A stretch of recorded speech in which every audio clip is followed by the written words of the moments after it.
আসসালামু আলাইকুম এভরিওয়ান। কেমন আছো তোমরা সবাই? আশা করি সবাই অনেক ভালো আছো।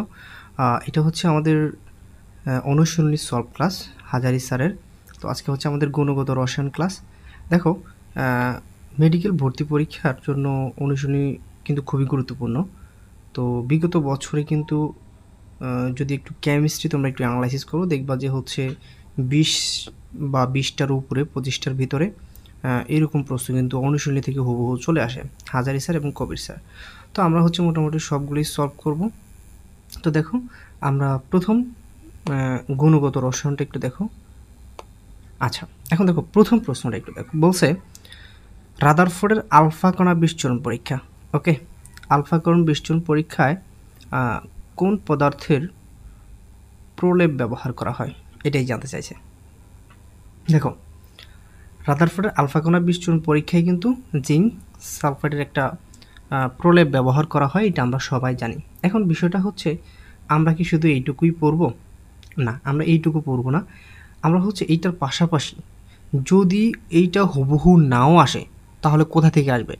অবশ্যই এটা আশেপাশে থেকে আসবে, ওই টপিকটা থেকে আসবে, তাই না? আলফা কণাটাকে থেকে আসবে। তো আমরা আলফা কণাটাকে হচ্ছে মেইনলি ফোকাস করব। ওকে, তো দেখো, এখন আলফা কণার ভিতরে হচ্ছে আমরা কি কি পড়ে রাখবো, এটা একটু তোমরা দেখো। আচ্ছা, তো দেখো আলফা কণা, এই আলফা কণার ভিতরে কি কি আছে দেখো তো ভাইয়া। আলফা কণার ভিতরে পড়ার মতো কি কি আছে? আলফা কণার ভিতরে হচ্ছে আমাদের পড়ার মতো আছে, যেমন এই এখানে হচ্ছে আলফা কণাটা কি মূলত।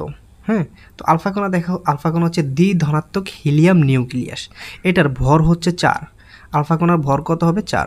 এবং এটা পারমাণবিক সংখ্যা হবে 2, এবং ইলেকট্রন হবে কত ভাইয়া, বা আধান হবে +2।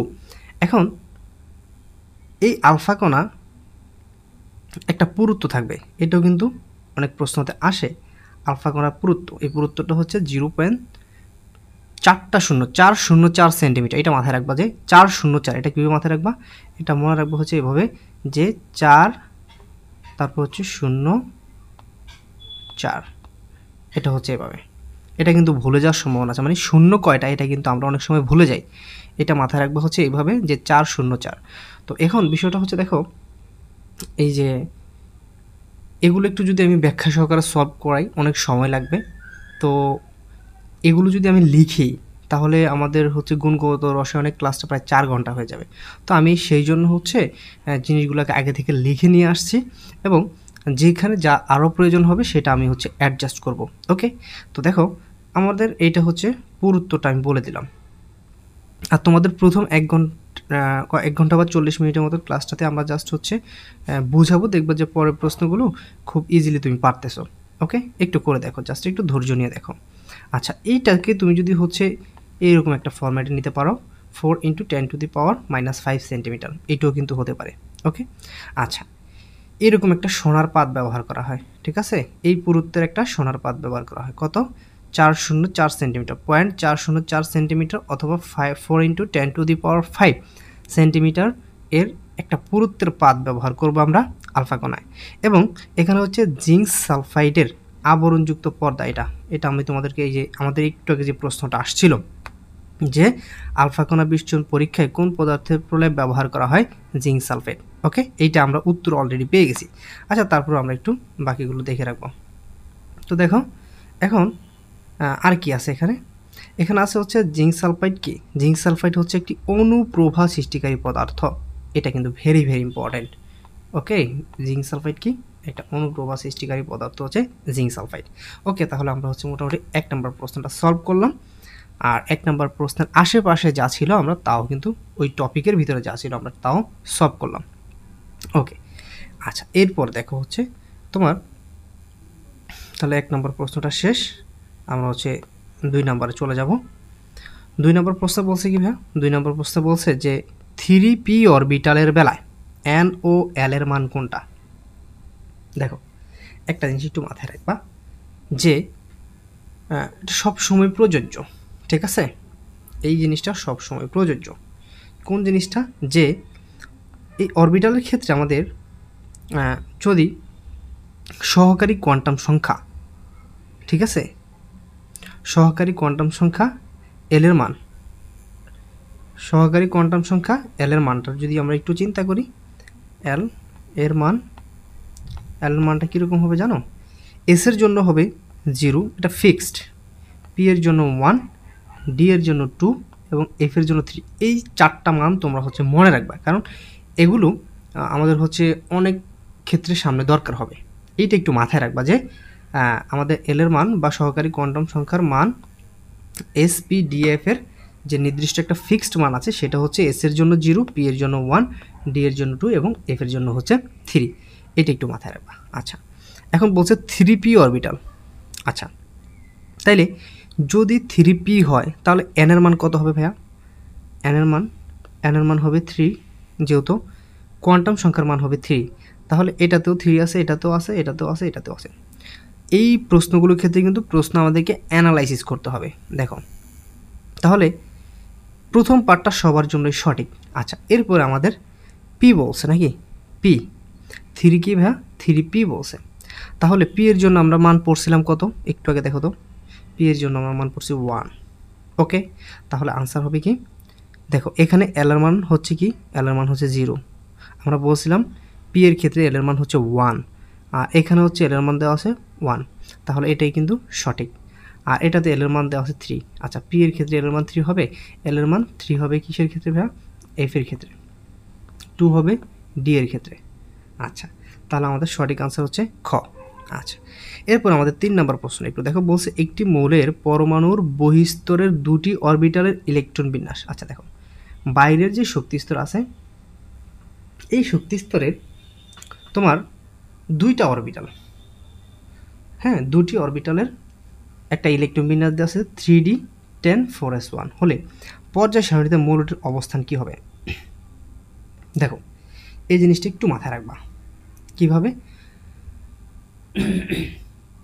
এখানে মাথায় রাখতে হবে এটা যে আমরা এটা জানি যে সর্বশেষ পর্যায় সারণীর তোমার যেই ইলেকট্রন বিন্যাস আছে, তো এটার যে সর্বশেষ কক্ষপথ, ওই কক্ষপথের যে নাম্বারটা, এই নাম্বারটাই হচ্ছে ওইটার পর্যায় নাম্বার। ঠিক আছে, পর্যায় নাম্বারটা হচ্ছে শেষ কক্ষপথটাই হচ্ছে কিন্তু এটার পর্যায়। ওকে, পর্যায় এইটুকু আমরা জানি বা বুঝি।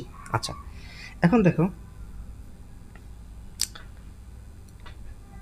যদি তুমি এই পর্যায় নাম্বার বা গ্রুপ নাম্বার এই জিনিসগুলো নিয়ে একটু চিন্তা করো, হ্যাঁ, ধরো শেষ কক্ষপথে আমাদের আছে শুধুমাত্র এস, তাহলে এস যদি থাকে, এখন ওই এস এর যেই ইয়েটা আছে, এস কক্ষপথে হচ্ছে যা থাকবে সেটাই হচ্ছে আমাদের গ্রুপ নাম্বার। ঠিক আছে, আমরা পর্যায় নাম্বারটাতে ইজিলি বুঝলাম। তাহলে গ্রুপ নাম্বারটা হবে ওইভাবে যে শেষে যা আছে, যেমন এস, শেষ কক্ষপথ যদি এস থাকে তাহলে এস এর উপরে যা থাকবে, যে কটা ইলেকট্রন থাকবে ওইটাই হচ্ছে এর গ্রুপ নাম্বার। আচ্ছা, এবং পি এর ক্ষেত্রে যদি একটু পি যদি চিন্তা করো, পি এর ক্ষেত্রে আমরা জিনিসটা হিসাব করবো হচ্ছে এস প্লাস পি, মানে পির আগে যে এসটা থাকবে, এস পি দুইটা অ্যাডজাস্ট করে তার সাথে আমরা হচ্ছে 10 অ্যাডজাস্ট করব, তাহলে আমরা তার গ্রুপ নাম্বারটা পেয়ে যাব। আর ডি হলে জাস্ট হচ্ছে যদি তোমার হচ্ছে এসের ডি থাকে, ডি এর আগে যদি হচ্ছে এস থাকে, তাহলে এস প্লাস ডি দুইটাকে আমরা অ্যাডজাস্ট করে ওইটার গ্রুপ নাম্বারটা পাবো। আচ্ছা, এখন কথা হচ্ছে ভাই, এটা তো একটা ন্যাচারাল ছোটোবেলার একটা নিয়ম, এটা দিয়ে আমরা কি এখনও করব না।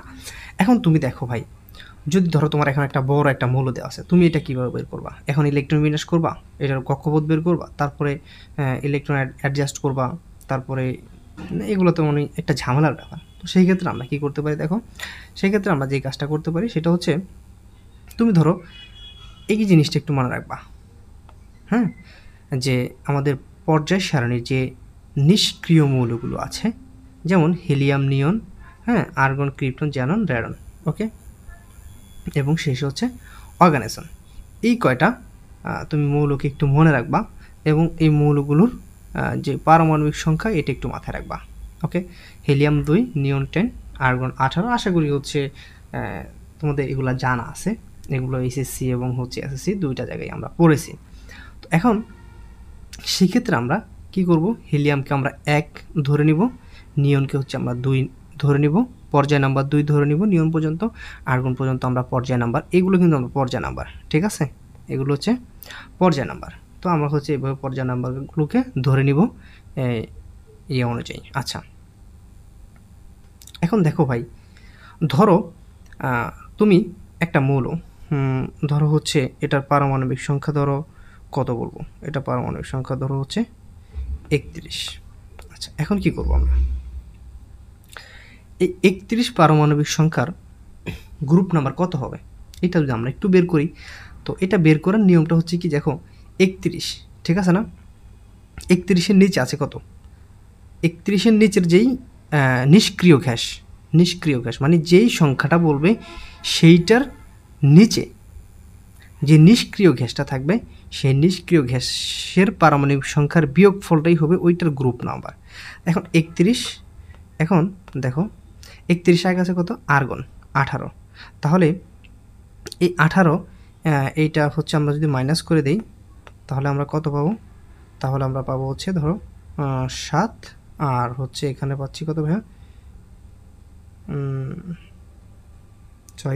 সরি 7 না, কি বলতেছি আমি, একটু দেখো তো, 31 থেকে তুমি কি হতো 18 বিয়োগ করতেছো, 11 থেকে 8 গেলে থাকতেছে কত ভাইয়া, 3 থাকতেছে, আর হচ্ছে 1 ছিল, তাহলে হচ্ছে 13, এই 13 হচ্ছে এটা গ্রুপ নাম্বার, ঠিক আছে, 31 যে মৌলটা এটার গ্রুপ নাম্বার হচ্ছে 13। তো আমরা হচ্ছে এইভাবে গ্রুপ নাম্বারটা আমরা ইজিলি বের করতে পারবো, দুইটার মাঝখানে যেটা থাকবে সেই আমাদের যে সংখ্যাটা থাকবে সেই সংখ্যাটার নিচে যেই নিষ্ক্রিয় গ্যাসটা থাকবে সেইটা আমরা যদি বিয়োগ করার পর যে ফলটা পাবো ওইটা হচ্ছে তার গ্রুপ নাম্বার। আর এখন দেখো ভাই 31 যেহেতু এটার গ্রুপ নাম্বার হচ্ছে 13, তাহলে এটা পর্যায় নাম্বার কত হবে, পর্যায় নাম্বার হবে তার উপরেরটা, যেমন এটা হচ্ছে 4র্থ পর্যায়ের একটা মৌল। তুমি যদি এটা ইলেকট্রোবিন্যাসটা করো জাস্ট তুমি ইজিলি দেখতে পারবা। ওকে, আচ্ছা, এখন আমরা যদি হচ্ছে এটা একটু দেখি, এটা আমাদের হয়ে গেছে। তো আমাদের প্রশ্নটা ছিল কি ভাইয়া, প্রশ্নটা ছিল এই মৌলটা যে 3D10 4s1। এখন আমি বলছিলাম যে যদি কী হয় ভাইয়া, যদি এটা দুইটাই হচ্ছে ডি এবং এস একসাথে থাকে, হ্যাঁ, ডি এবং এস থাকে, বা এস যে পর্যায়টা সেটার আগে যদি হচ্ছে ডি থাকে, ডি অরবিটালটা থাকে, তাহলে দুইটার অ্যাডজাস্ট ফল হচ্ছে আমাদের গ্রুপ নাম্বার। তাহলে 10, এই এসে আছে 1 আর হচ্ছে ডিতে আছে 3, কত ভাইয়া 11, এটা হচ্ছে তার কি গ্রুপ নাম্বার। ওকে, এটা হচ্ছে তার গ্রুপ নাম্বার। আর পর্যায় নাম্বার কত হবে, যেহেতু শেষ কক্ষপথটা হচ্ছে 4, তাহলে এটা হচ্ছে তার পর্যায়। তাহলে দেখো ভাইয়া ক নম্বর প্রশ্নটা দেখো 4র্থ পর্যায় এবং গ্রুপ নাম্বার আমরা পেয়ে গেছি হচ্ছে 11। ওকে, আচ্ছা, এরপরে তুমি হচ্ছে একটু প্যাচ লাগাইতে পারো। দেখো এখানে 4র্থ পর্যায় গ্রুপ নাম্বার 1 দেওয়া আছে, না এটা হবে না। তো এখানে 4র্থ পর্যায় ঠিক আছে, তবে গ্রুপ নাম্বার দেওয়া আছে 3, না এটাও হবে না, তাহলে এইটাও ক্রস, এইটাও ক্রস। এখন এইটাও আবার তুমি এটা দিতে, দেখো এখানে কিন্তু পর্যায়ই ঠিক নেই, এখানে 3য় পর্যায়ে চলে গেছে, তবে তো এটা সবার আগেই বাদ। তাহলে আনসার হচ্ছে কত 1। ওকে, এইভাবে হচ্ছে একটু অ্যানালাইসিস করে হচ্ছে আমাদের প্রশ্নগুলোকে সলভ করতে হবে, যদিও একটু সময় লাগবে প্রথম কয়েকটা প্রশ্ন সলভ করতে, পরেরগুলো দেখবা যে একদম তুমি মানে খুব দ্রুত গতিতে সলভ করতে পারতেছো, কারণ এগুলো তোমার কনসেপ্ট প্রথমে আমরা একটু জেনারেট করতে হবে, এরপরে হচ্ছে আমরা সামনের দিকে আগাতে হবে। ওকে, এখন দেখো আমরা যদি হচ্ছে একটু 4 নম্বর প্রশ্নটা দেখি, যে বলছে বিদ্যুৎ চুম্বকীয় বিকিরণের সর্বাধিক তরঙ্গ দৈর্ঘ্যের পরিসর কোনটা। Very important. এবং এই একটা প্রশ্ন তুমি যদি হচ্ছে ভালোভাবে সলভ করো, তুমি যে কী পরিমাণ প্রশ্নের আনসার করতে পারবা তুমি কল্পনা করতে পারবে না, এবং হচ্ছে এই রিলেটেড কী পরিমাণ যে প্রশ্ন তুমি পাবা সেইটা তুমি কল্পনা করতে পারবা না। এখন আমরা প্রথমে কি করব, যে বিদ্যুৎ চুম্বকীয় বিকিরণের যে একটা চার্ট আছে বা একটা সারি আছে, ওইটাকে আমরা দেখব, ঠিক আছে। তো চলো আমরা একটু সেটা দেখে আসি। 4 নাম্বার প্রশ্নের ক্ষেত্রে আমরা একটু দেখব। দেখো এখন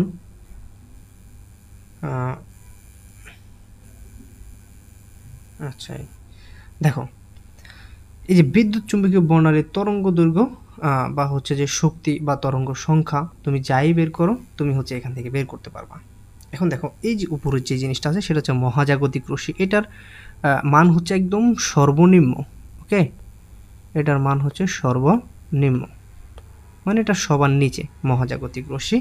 এরপরে আস্তে আস্তে উপরের দিকে গেলে এটার আস্তে আস্তে বাড়তে থাকে। কি বাড়তে থাকে? তরঙ্গ দৈর্ঘ্যটা। ওকে, এই মহাজাগতিক রশ্মির তরঙ্গ দৈর্ঘ্য সবচাইতে কম, এটা মাথায় রাখবা। এবং এটা যখন আস্তে আস্তে এইদিকে যায়, এটা তরঙ্গ দৈর্ঘ্যটা বাড়তে থাকে। এইটুকু তো বুঝছো নাকি? এটাই মাথায় রাখো জাস্ট, যে তরঙ্গ দৈর্ঘ্যটা বাড়ে নাকি কমে। মহাজাগতিক রশ্মি থেকে যখন তুমি পড়তে পড়তে উপরের দিকে উঠবা, তখন এর তরঙ্গ দৈর্ঘ্যটা আস্তে আস্তে বাড়তে থাকবে। সর্বনিম্ন তরঙ্গ দৈর্ঘ্য হচ্ছে মহাজাগতিক রশ্মির, এরপর হচ্ছে গামা রশ্মি একটু বেশি, এরপরে রঞ্জন রশ্মি আরও বেশি, এরপর হচ্ছে অতিবেগুনি রশ্মি। তো আমরা যদি মনে করো যে এটা তরঙ্গ দৈর্ঘ্য অনুসারে যদি আমরা একটু এটার মানে লিস্টটা করি, কীরকম হবে দেখবা। দেখো মহাজাগতিক রশ্মি ধরো এম, এটা তরঙ্গ দৈর্ঘ্য সবচাইতে ছোট, তাহলে এইদিকে হবে এটা সবচাইতে ছোট। এরপর হবে ধরো গামা রশ্মি, এই গামা। আচ্ছা, এরপর হবে রঞ্জন রশ্মি বা আর, এরপর হবে হচ্ছে অতিবেগুনি রশ্মি বা যেটাকে আমরা ইউভি বলি, আলট্রা ভায়োলেট রশ্মি। হ্যাঁ, এরপর হবে হচ্ছে দৃশ্যমান আলো বা ভিজিবল। এরপর হবে হচ্ছে বা কি আমাদের যেটাকে বলা হয় কোনটা, সরি, অবলোহিত রশ্মি বা হচ্ছে আয়ার বা ইনফ্রারেড। ওকে, ইনফ্রারেড রশ্মি। এরপরে হবে কি ভাইয়া? এরপরে হবে আমাদের মাইক্রোওয়েভ, এমসি দিয়ে আমরা চিহ্নিত করি। ওকে, এবং সবচাইতে বড় তরঙ্গ দৈর্ঘ্য হবে রেডিও ওয়েভ বা টেলিভিশনের ক্ষেত্রে। ঠিক আছে, এইটা হচ্ছে আমাদের যদি বলো তরঙ্গ দৈর্ঘ্যের ক্ষেত্রে ক্রমটা কীরকম হবে, ক্রমটা কিন্তু এরকম হবে। এখন আরেকটা জিনিস মাথায় রাখবা, যদি তুমি তরঙ্গ দৈর্ঘ্য জানো, যদি তুমি তরঙ্গ দৈর্ঘ্যটা জানো, তাহলে তুমি এটার তরঙ্গ সংখ্যা, তারপর হচ্ছে তরঙ্গ শক্তি, কম্পাঙ্ক এগুলো বের করতে পারবা। ওকে,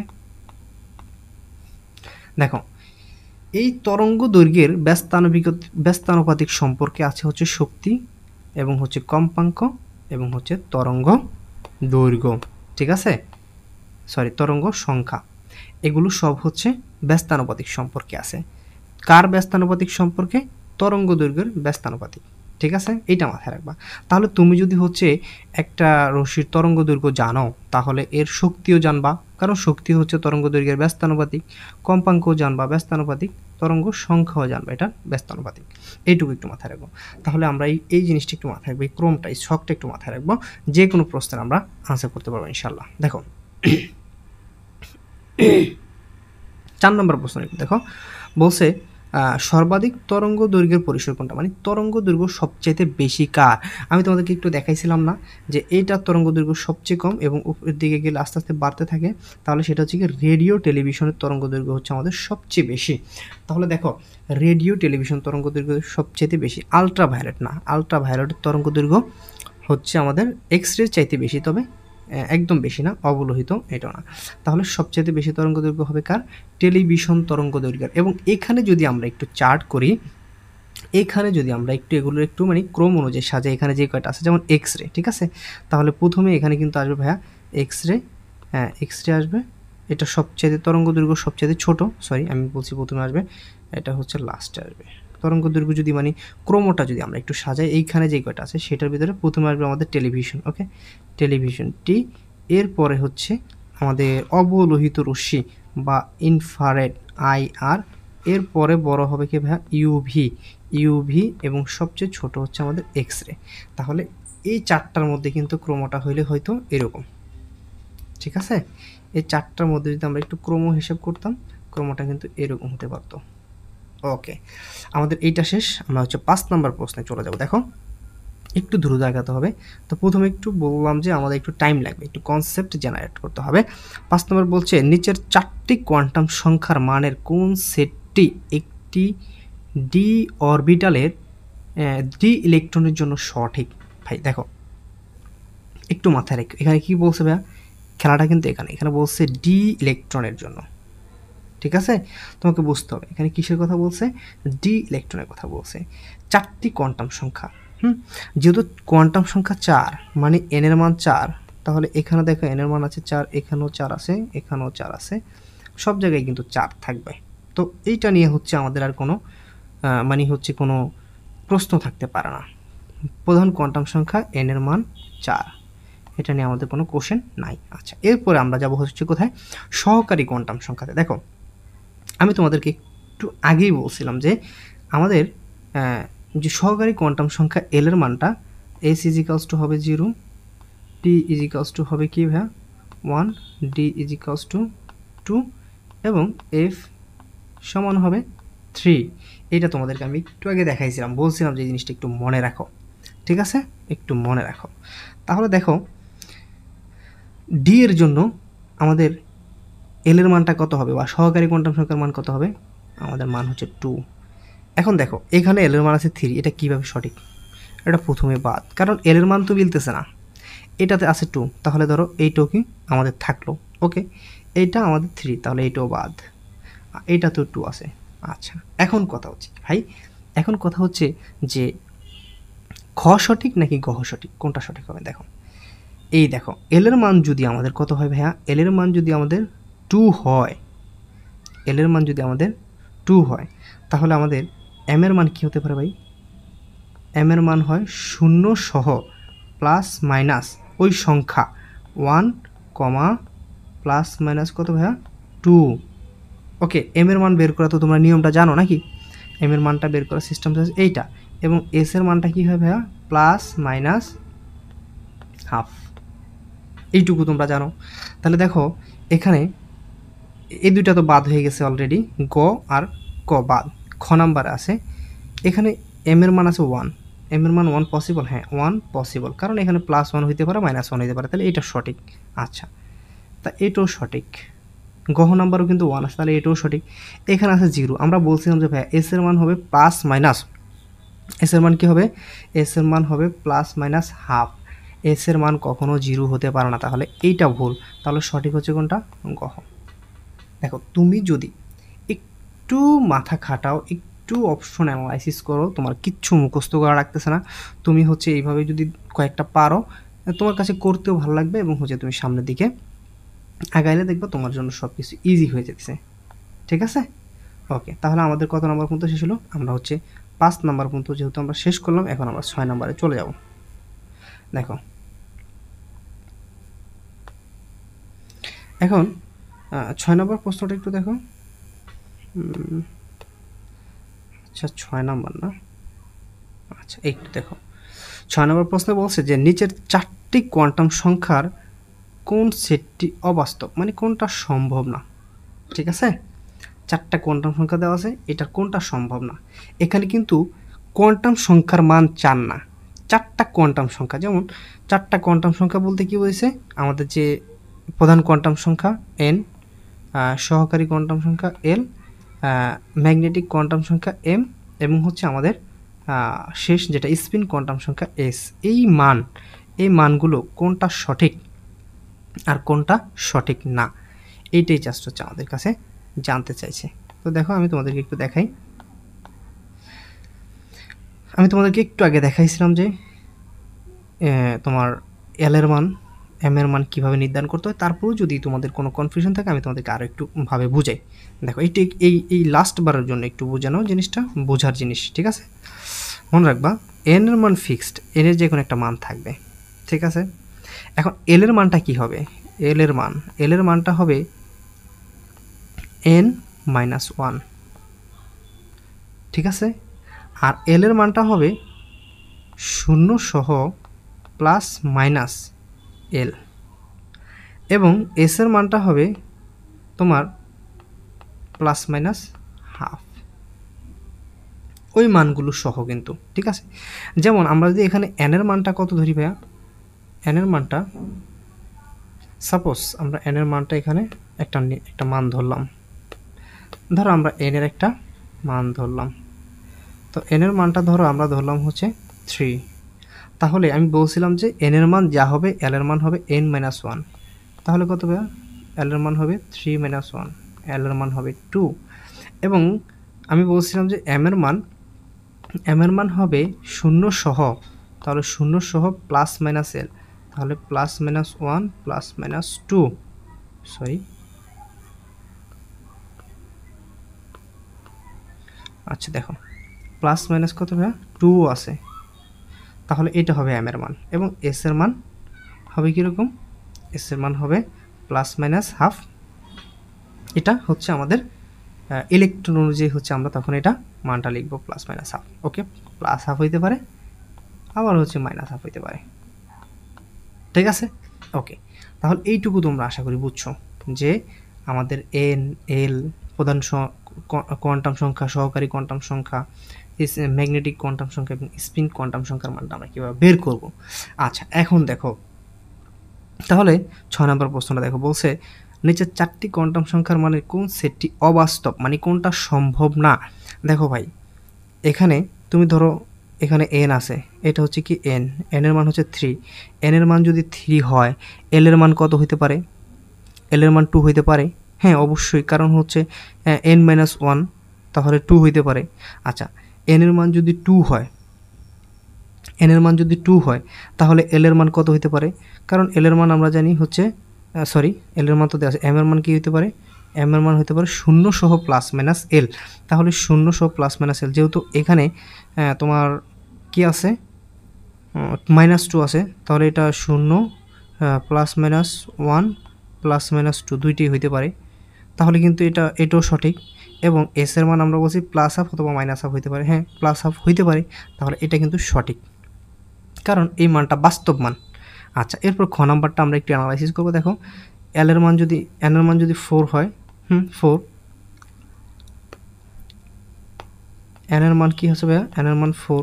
আচ্ছা, এন এর মান যদি 4 হয়, এল এর মান কি হবে? এন মাইনাস এল 1, তাহলে এল এর মান কি হইতে পারে ভাইয়া? 0 হইতে পারে। হ্যাঁ, 0 থেকে 3-এর মধ্যে যে কোনো মান হইতে পারে। ওকে, 0 থেকে 3-এর মধ্যে যে কোনো একটা মান হইতে পারে। এবং এম এর মান কি হইতে পারে? এম এর মান কিন্তু বেশ 0 সহ প্লাস মাইনাস যে কোনো একটা মান হতে পারে। হ্যাঁ, 0 আছে, তাহলে এটাও সঠিক, এটাও সঠিক। এবং এস এর মান কিন্তু প্লাস মাইনাস হাফ হইতে পারে। হ্যাঁ, প্লাস হাফ আছে, তাহলে এটাও সঠিক, এটা কিন্তু বাস্তব মান। ওকে, আচ্ছা, এরপর তুমি যদি একটু গ নাম্বারটা দেখো, দেখে বলছে এখানে কি আছে ভাইয়া? এখানে আছে হচ্ছে এন এর মান আছে কত? 3। হ্যাঁ, হইতে পারে এন এর মান 3। এন এর মান 3 হলে এল এর মান কত হবে?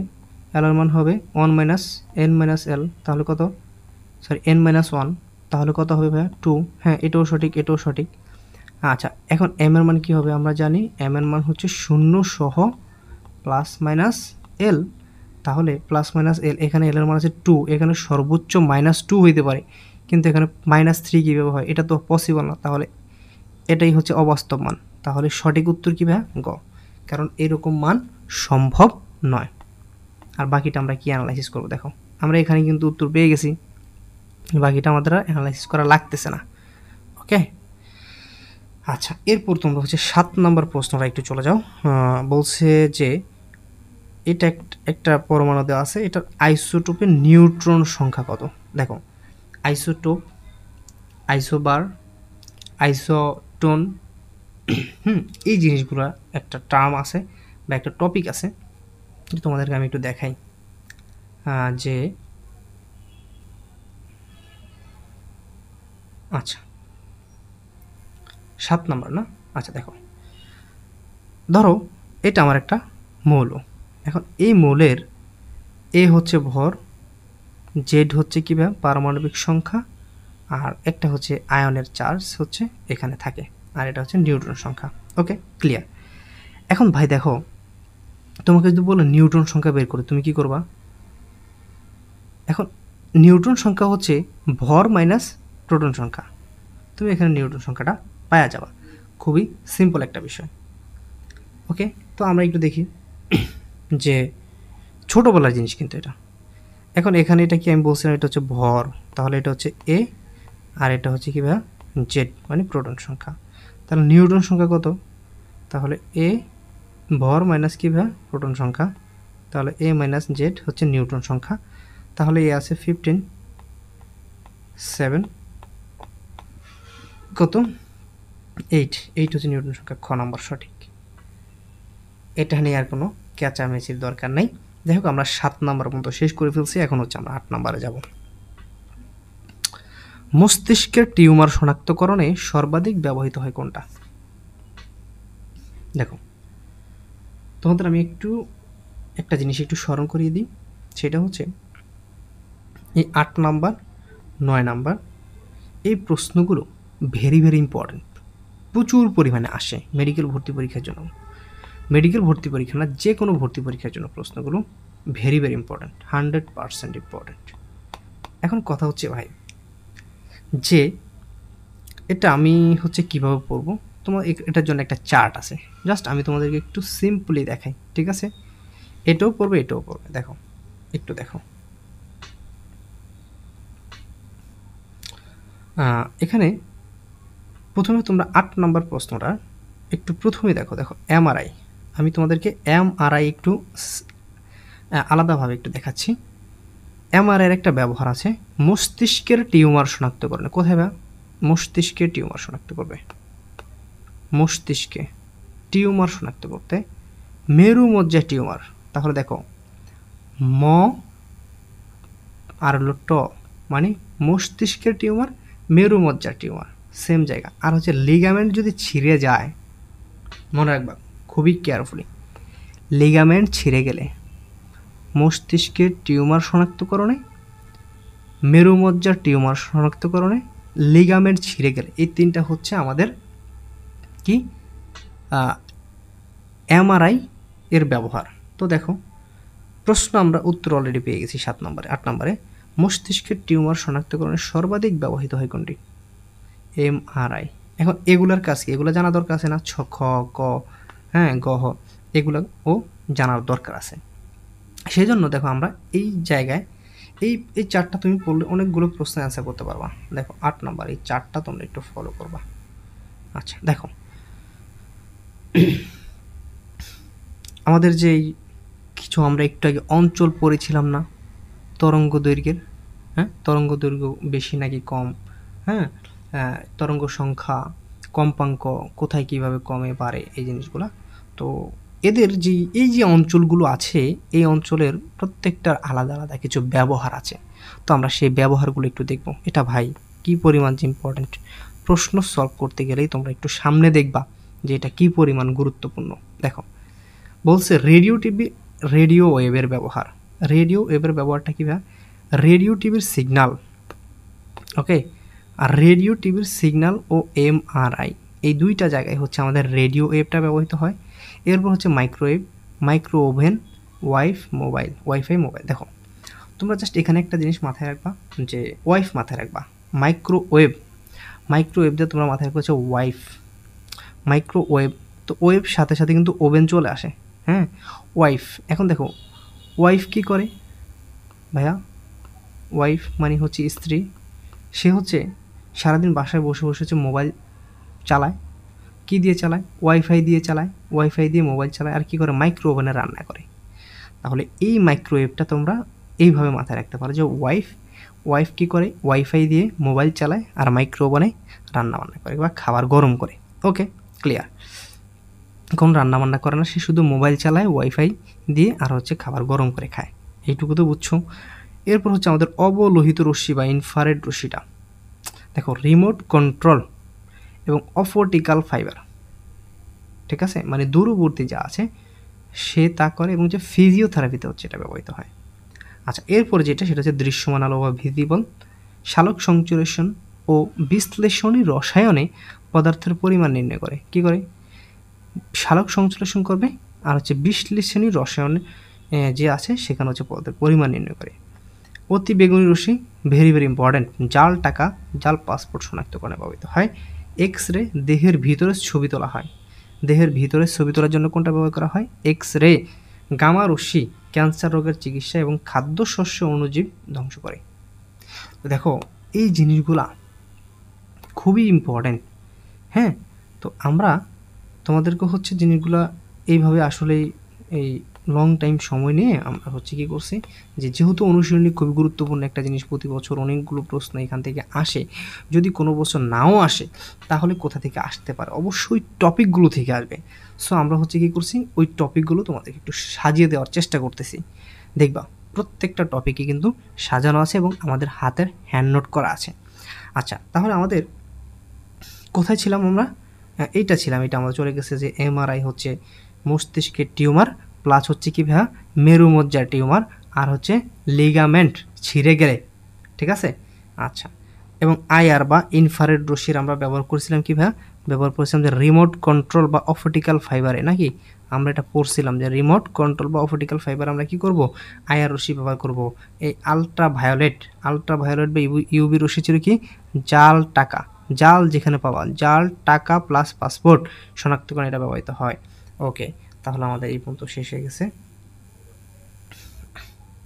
আর এটা হচ্ছে নেয়ার আয়ার, মানে আয়ার রশ্মির মতো, আয়ার রশ্মির ভিতরে নেয়ার আয়ার, ফার আয়ার, হ্যাঁ, মিডল আয়ার, তিনটা আয়ার রশ্মির আবার তিনটা পার্ট আছে, বুঝছো?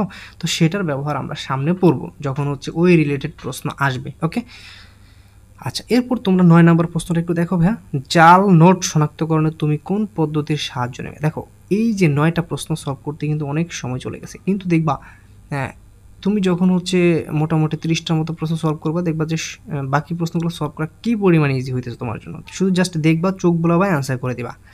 আচ্ছা, একটু আগে পড়ছিলাম যে জাল নোট শনাক্তকরণে আমরা হচ্ছে আলট্রাভায়োলেট রশ্মি ব্যবহার করব। এমআরআই বলছিলাম যে মেরু মজ্জা, তারপর হচ্ছে আমাদের মস্তিষ্কের টিউমার, লিগামেন্ট যদি ছিঁড়ে যায়, হ্যাঁ লিগামেন্ট, এটাতে হচ্ছে আমরা এমআরআই ব্যবহার করব। এনএমআর, এটা দেখো একটা বিজোড় সংখ্যক পরমাণুর, এটা হচ্ছে এনএমআর, এটা মাথায় রাখলেই হবে। আচ্ছা, এরপরে আমরা হচ্ছে 10 নম্বর প্রশ্নে যদি একটু যাই, দেখো ভাইয়া, বোর পরমাণুতে একটি ইলেকট্রনের চতুর্থ শক্তি স্তরে একটি পূর্ণ আবর্তন করতে কয়টি তরঙ্গ সৃষ্টি করবে? দেখো এইটা একটা জিনিস মাথায় রাখবা যে তোমার যততম শক্তি স্তর বলে, চতুর্থ শক্তি স্তর না, তাই পূর্ণ আবর্তন করতে তরঙ্গ সৃষ্টি হবে 4টা। যেই শক্তি স্তরে আসবে সেই শক্তি স্তরের সমান তরঙ্গ সৃষ্টি করবে, বুঝছো? ঠিক আছে, 4টা শক্তি স্তরে, যে চতুর্থ শক্তি স্তরে পূর্ণ আবর্তন করতে, হ্যাঁ 4 নম্বর শক্তি স্তরে আসছে, তাই 4টা তরঙ্গ সৃষ্টি করতে হবে, কারণ 4বার ইয়ে করতে হবে। ওকে, যদি তৃতীয় শক্তি স্তরে পূর্ণ আবর্তনের কথা বলতো তাহলে আনসার হতো 3, দ্বিতীয় শক্তি স্তরের কথা বললে আনসার হতো 2। তো যেহেতু চতুর্থ শক্তি স্তরের কথা বলছে, তাই আমাদের উত্তর হচ্ছে কি ভাই, 4। ওকে, আচ্ছা, এরপর তোমরা একটা কাজ করো যে 11 নম্বর প্রশ্নটা একটু দেখো। 11 নম্বর যে প্রশ্নটা আছে এটা একটু দেখো। 11 নম্বর প্রশ্ন বলছে যে ভাই, সোডিয়ামের শিখা পরীক্ষায় কত তরঙ্গের বর্ণালী ব্যবহৃত হয়? এইটা গুরুত্বপূর্ণ একটা জায়গা, ঠিক আছে? তো এই জায়গাটাকে আমি তোমাদেরকে একটু গুছিয়ে দেওয়ার ট্রাই করেছি, তোমরা একটু দেখো। 11 নম্বর প্রশ্নটা একটু দেখো। ওই প্রশ্নটা যেটা ছিল সেটার ব্যাখ্যাটা একটু তোমাদেরকে দেখেছি। n-তম কক্ষে ইলেকট্রন চলাফেরা করলে সেটি পূর্ণ আবর্তনে যতগুলো পূর্ণ তরঙ্গ সৃষ্টি করবে তার সমান সংখ্যক, সেটাই হবে তার, সেই কক্ষপথের সমান হচ্ছে সে পূর্ণ তরঙ্গ সৃষ্টি করবে। এটা আমি বলছিলাম যদি প্রথম শক্তি স্তরে হচ্ছে যদি করে আবর্তন করে তাহলে n এর মান 1 হবে এবং একটা পূর্ণ তরঙ্গ সৃষ্টি করবে। চতুর্থ শক্তি স্তরে যদি হচ্ছে সে গমন করে তাহলে হচ্ছে 4টা পূর্ণ তরঙ্গ সৃষ্টি করবে। ওকে, এটা আমরা একটু আগে দেখছিলাম। আচ্ছা, এরপরে আমরা হচ্ছে 11 নম্বর প্রশ্নটা কী ছিল ভাইয়া? 11 নম্বর প্রশ্ন, শিক্ষা পরীক্ষায় বিভিন্ন পরমাণুর তরঙ্গ দৈর্ঘ্যের মান। এই দেখো আমি তোমাদেরকে একটু দেখাই, এটা কিন্তু খুবই গুরুত্বপূর্ণ একটা চার্ট, এখান থেকে প্রশ্ন কিন্তু আসছে এবং তুমি দেখবা যে হিউজ পরিমাণ তুমি প্রশ্ন সলভ করতে পারবা। সোডিয়ামের ক্ষেত্রে আমরা হচ্ছে 2টা বর্ণালী দেখব, একটা হচ্ছে D1, এটা হচ্ছে 589.6, হ্যাঁ 589 কত ভাইয়া 6 ন্যানোমিটার, আর এটা হচ্ছে 590 ন্যানোমিটার, যেইটা আমাদের প্রশ্নের আনসার, যে 590 ন্যানোমিটার, এটা হচ্ছে শিক্ষা পরীক্ষায় সোডিয়াম এর যে বর্ণালী তরঙ্গ দৈর্ঘ্যের যে বর্ণালী সৃষ্টি করে তার মান। দেখো যদি হাইড্রোজেনের কথা চিন্তা করি, হাইড্রোজেন হচ্ছে 4টা দেবে, 4টা। নীল আশা, এটাকে আমরা সংক্ষেপে মনে রাখবো হচ্ছে নীল আশা দিয়ে। নীল আশা মানে কি ভাইয়া, নীল, তারপর হচ্ছে কি ভাইয়া, আশা হচ্ছে লাল, আশা হচ্ছে আশাতে আসমানি, হ্যাঁ, আর নীল লাল আসমানি, সে হচ্ছে কি করে ভাইয়া, মোট 4টা তরঙ্গ সৃষ্টি করে। এর মধ্যে সে তোমার হচ্ছে নীল তরঙ্গ দৈর্ঘ্য সৃষ্টি করবে 2টা, একটা হচ্ছে 434.1 ন্যানোমিটার, আর একটা হচ্ছে 410.1 ন্যানোমিটার, এটা হচ্ছে নীল। আর যদি লালের কথা চিন্তা করো, লাল হচ্ছে ভাইয়া জাস্ট মাত্র একটা 656.3 ন্যানোমিটার, আর আসমানিটা হচ্ছে কত দৈর্ঘ্য সৃষ্টি করবে, তরঙ্গ দৈর্ঘ্য সৃষ্টি করবে, আসমানি হচ্ছে 486.1 ন্যানোমিটার তরঙ্গ দৈর্ঘ্য সৃষ্টি করে। তাহলে এইটা হচ্ছে আমাদের মোটামুটি একটা ব্যাখ্যা। দেখো আমরা এটা মোটামুটি পেয়ে গেছি 590, আরেকটা মানাও আছে, সেটা হচ্ছে কত ভাইয়া, 589.60 এত ন্যানোমিটার সোডিয়ামের তাহলে 2টা তরঙ্গদৈর্ঘ্য সৃষ্টি হয় শিখা পরীক্ষায়। আচ্ছা, এরপরে তোমরা একটু সামনের দিকে যদি যাই, আমি দেখো ভাইয়া 12 নম্বর প্রশ্নটা একটু সলভ করব। রিডবার্গ ধ্রুবকের মান কত? দেখো, রিডবার্গ ধ্রুবকের এটা আমরা সবাই জানি 1.0967 ইন্টু 10⁻⁻7। এটা হচ্ছে মিটার এককে মানটা, ঠিক আছে। তো আমরা এইটার কি কি এককে মান আছে সেইটা একটু আমরা দেখব, কারণ মিটার এককে আসছে, পরবার সেন্টিমিটারে চলে আসতে পারে বা ন্যানোমিটারে চলে আসতে পারে না। তো আমরা এটা একটু দেখাই তোমাদেরকে। দেখো, রিডবার্গ ধ্রুবকের মানটা কি কি এককে আছে?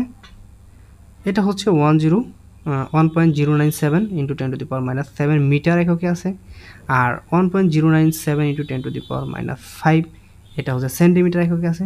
এটা থেকে এটা কীভাবে আসবে তোমরা খুবই ইজিলি জানো। যাই হোক, তারপর যদি ন্যানোমিটারে চিন্তা করো, এটা হচ্ছে 10⁻⁻2 ন্যানোমিটার। তাহলে এই 3টা মানই হচ্ছে তোমাদের একটু মনে রাখতে হবে। ওকে ভাইয়া, মনে রাখতে হবে, কারণ কখন কোনটা আসে বলা যায় না। ওকে, এরপরে তোমাদেরকে আমরা যে জায়গাটা দেখাবো সেটা একটু দেখো। 13 নম্বর যে প্রশ্নটা, 13 নম্বর প্রশ্নটা একটু দেখো। নিচের কোন সমীকরণটি সঠিক নয়? আচ্ছা দেখো, আমি তোমাদেরকে একটা কথা বলছিলাম যে শক্তি তরঙ্গদৈর্ঘ্যের কি ভাইয়া, শক্তি তরঙ্গদৈর্ঘ্যের ব্যস্তানুপাতিক, এই কথা আমি তোমাদেরকে বলছিলাম নাকি? দেখো, এই কথা কিন্তু আমি তোমাদেরকে বলছিলাম। তো তোমরা এই জিনিসটা একটু দেখো। আমাদের এখানে এই যে চিহ্নটা, এটা দ্বারা আমরা তরঙ্গ সংখ্যাকে বোঝাই, ঠিক আছে। আর ল্যামডা দ্বারা আমরা তরঙ্গ দৈর্ঘ্যকে বুঝি, এটা তোমরা জানো। সি আলোর বেগ, এটা একটা ধ্রুবক মান, এটার কোনো চেঞ্জ হবে না, যাক বাদ দিলাম। ডেল ই তরঙ্গের শক্তি।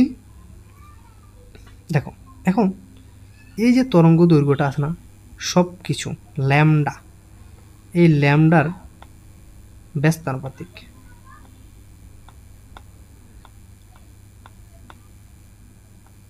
এই ল্যামডার ব্যস্তানুপাতিক কিছু মান আছে, কি কি ভাইয়া? ডেল ই মানে হচ্ছে শক্তি, তারপর হচ্ছে তরঙ্গ সংখ্যা, হ্যাঁ, নিউবার। এই জিনিসগুলো হচ্ছে কি আমাদের শক্তির ব্যস্তানুপাতিক। তাহলে দেখো, এখন দেখো কোনটা সঠিক নয়। আচ্ছা, এই যে তোমার তরঙ্গ সংখ্যা 1/λ তরঙ্গ দৈর্ঘ্য, তাহলে এটা ব্যস্তানুপাতিক, এটা তো সঠিক নাকি? তাহলে এটা হবে না। সঠিক নয় কোনটা সেটা জানতে চাই, তাহলে এটা সঠিক, এটা হবে না। আচ্ছা, এরপরে এটা তোমার হচ্ছে যে আমাদের তরঙ্গ সেটাও হচ্ছে তোমার কি, দেখো তরঙ্গ দৈর্ঘ্যের ব্যস্তানুপাতিক, এটাও কিন্তু সঠিক, তাহলে এটাও হবে না। দেখো, ডেল ই ইজিক্যালস টু এইচবি, মানে শক্তি কি ভাইয়া? শক্তি হচ্ছে কম্পাঙ্কের সমানুপাতিক, হ্যাঁ অবশ্যই সমানুপাতিক। আবার শক্তি তরঙ্গ দৈর্ঘ্যের সমানুপাতিক। দেখো তো ভাই, এটাকে আমি বলছিলাম শক্তি তরঙ্গ দৈর্ঘ্যের ব্যস্তানুপাতিক। তরঙ্গ দৈর্ঘ্যের সব কিছু ব্যস্তানুপাতিক, সব কিছু কিন্তু তরঙ্গ দৈর্ঘ্যের ব্যস্তানুপাতিক, তাহলে বাকিগুলো তো সমানুপাতিকই হবে নাকি? তাহলে এই জিনিসটা মাথায় রাখবা যে তরঙ্গ দৈর্ঘ্য ল্যামডার সমানুপাতিক, ব্যস্তানুপাতিক কারা কারা আছে, ঠিক আছে। ব্যস্তানুপাতিক কারা কারা আছে? ব্যস্তানুপাতিক আছে হচ্ছে তোমার এই তরঙ্গ সংখ্যা, তারপর হচ্ছে ডেল ই শক্তি, আর আরেকটা মান আছে সেটা হচ্ছে আমাদের কম্পাঙ্ক, ঠিক আছে। এই জিনিসগুলো কিন্তু ভাই তুমি অনেক জায়গায় পাবা এবং ফিজিক্সেও তুমি পাবা। তো এইটা যদি তুমি একটু মাথায় রাখতে পারো যে তরঙ্গ দৈর্ঘ্যের ব্যস্তানুপাতিক হচ্ছে তরঙ্গ সংখ্যা, শক্তি এবং হচ্ছে কম্পাঙ্ক। তাহলে এখানে বলছে তরঙ্গর শক্তি তরঙ্গ দৈর্ঘ্যের সমানুপাতিক, এটা তো হবে না, এবং বলছে সঠিক নয় কোনটা, তাহলে এটাই সঠিক নয়, বাকিগুলো সব সঠিক। ওকে, এখন তোমরা 14 নম্বর প্রশ্ন একটু দেখো। ভাই বলছে প্লাঙ্ক ধ্রুবকের মান কত? কি প্লাঙ্ক ধ্রুবকের মান? আচ্ছা, 10 এই ক নাম্বারটা একটু অ্যানালাইসিস করা আগে। 1097 × 10⁻² ন্যানোমিটার, এটা কিন্তু আমাদের হচ্ছে রিডবার্গ ধ্রুবকের মান, ঠিক আছে। তাও এটা মাইনাস হলে হইতো, যাই হোক এটা বাদ দিলাম, তাহলে এটা সঠিক নয়। এই যে 13.8ও কোনো সঠিক নয়। প্লাঙ্ক ধ্রুবকের মান এটা আমরা ছোটোবেলা মান জানি যে 6.626 ইন্টু 10⁻30 জুল। ওকে, যদি তোমরা অন্য এককে নাও তাহলে তোমরা এটা থেকে হচ্ছে নিতে পারবা, সমস্যা নেই। এটা জুল সেকেন্ড এককে দেওয়া আছে, তো এটা সঠিক নয়, আমাদের এটা সবারই জানা আছে, এটা সঠিক। ওকে, আচ্ছা, এরপরে আমরা হচ্ছে 15 নম্বর প্রশ্নটা একটু দেখব।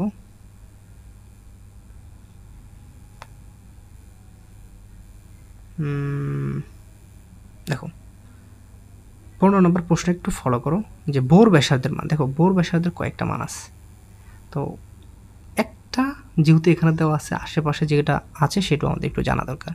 যদি তুমি বোর ব্যাসার্ধের মানটা মিটার এককে চিন্তা করো, 0.5292 ইন্টু 10⁻10 মিটার, এটা হচ্ছে আমাদের মিটার এককে মানটা। যদি আমরা একটু সেন্টিমিটার এককে আমরা চিন্তা করি তাহলে মানটা আসবে এরকম। ওকে, সেন্টিমিটারে।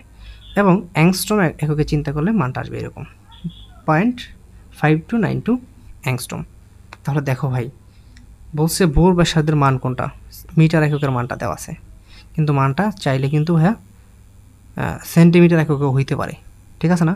সেন্টিমিটার একক কিন্তু মানটা এরকম হইতে পারে, ঠিক আছে? 0.5292 ইন্টু 10⁻8 সেন্টিমিটার, এই মানটাও কিন্তু হইতে পারে। আবার হচ্ছে আমাদের অ্যাংস্ট্রম একক কিন্তু হইতে পারে, জাস্ট এইটুকু হচ্ছে অ্যাংস্ট্রম একক। আচ্ছা যাই হোক, তোমাদেরকে আমি যেহেতু দেখাইছি আমাদের পিডিএফ আছে, পিডিএফটা তোমরা একটু কালেক্ট করলেই হ্যাঁ তোমরা সব কিছু পেয়ে যাওয়া। তোমাদের এত কিছু লিখে দেখানোর সময় নষ্ট করে আসলে লাভ নেই, মেডিকেল ভর্তি পরীক্ষায় এত টাইম একটা জায়গায় ওয়েস্ট করা ঠিক হবে না। যাই হোক, তারপরে এখানে উচিত সময়টা ব্যয় করা এখানে উচিত, কারণ এখান থেকে প্রায় 20-25টার ভিতরে 20টা পরিমাণ প্রশ্ন চলে আসে। তো এইখান থেকে যদি নাও আসে, প্রশ্ন কোথা থেকে আসবে? ডাক্তাররা খুবই বিজি মানুষ, তারা চেষ্টা করে যে নিজেরা না করে যে কোনো একটা স্ট্যান্ডার্ড প্রশ্ন তুলে দেওয়ার জন্য। তো এই বইতে আসলে স্ট্যান্ডার্ড প্রশ্ন আছে, সেই জন্যই কিন্তু প্রশ্নগুলো তুলে দিচ্ছে। তো তুমি একটা জিনিস বুঝো, তাহলে এখান থেকে প্রশ্ন দেওয়ার মানে আছে, কারণ এখানে স্ট্যান্ডার্ড প্রশ্ন হয়। এখন যদি ধরো আগামীতে প্রশ্ন এখান থেকে না করে, তাহলে এই টপিক থেকে তো করবে নাকি? তো আমার কথা হচ্ছে এই টপিকের আশেপাশে যা আছে আমরা একটাকেও ছাড় দিব না, যাতে এইটা না আসলে এই টপিক থেকে যা আসে যদি আসে তাহলে আমরা সেইটা যেন পারি। ওকে, নিচের কোনটি কম্পোজিট কণিকা? দেখো আমরা কণিকা সম্পর্কে একটু দেখার ট্রাই করব। আমরা জানি যে কণিকা হচ্ছে মোটামুটি 2 প্রকার, তবে আমি এটাকে 3 ভাগে ভাগ করে দিই। দেখো একদম ইজিলি, কারণ এটা তোমরা না হলে আমরা একটু প্যাচ লাগাবো। দেখো পরমাণু মূল কণিকা, এখন একটাকে আমরা স্থায়ী ধরবো, অস্থায়ী ধরবো, এবং একটাকে ডিরেক্টলি আমরা কম্পোজিট ধরে নেব। ধরো আমরা ধরে নিলাম আমাদের বোঝার জন্য কণিকা ধরো 3 প্রকার, স্থায়ী, অস্থায়ী এবং হচ্ছে কম্পোজিট। দেখো স্থায়ী কণিকা কারা? দেখো স্থায়ী কারা, আমরা যেগুলো নিয়ে রেগুলার কথা বলি, হ্যাঁ আমরা কিন্তু কম্পোজিট কণিকা নিয়ে রেগুলার কথা বলি না, আমরা কথা বলছি হচ্ছে ছোটোবেলা থেকে ইলেকট্রন, প্রোটন, নিউট্রন এগুলো নিয়ে, তাহলে এগুলো হচ্ছে স্থায়ী কণিকা। আর অস্থায়ী কণিকা অনেক, এটা আমাদের মনে রাখার কোনো প্রয়োজন নেই ভাই। আমাদের মাথায় রাখতে হবে যে কম্পোজিট কণিকা কারা। কম্পোজিট কণিকা হচ্ছে আলফা কণিকা আর হচ্ছে ডিউট্রন কণা।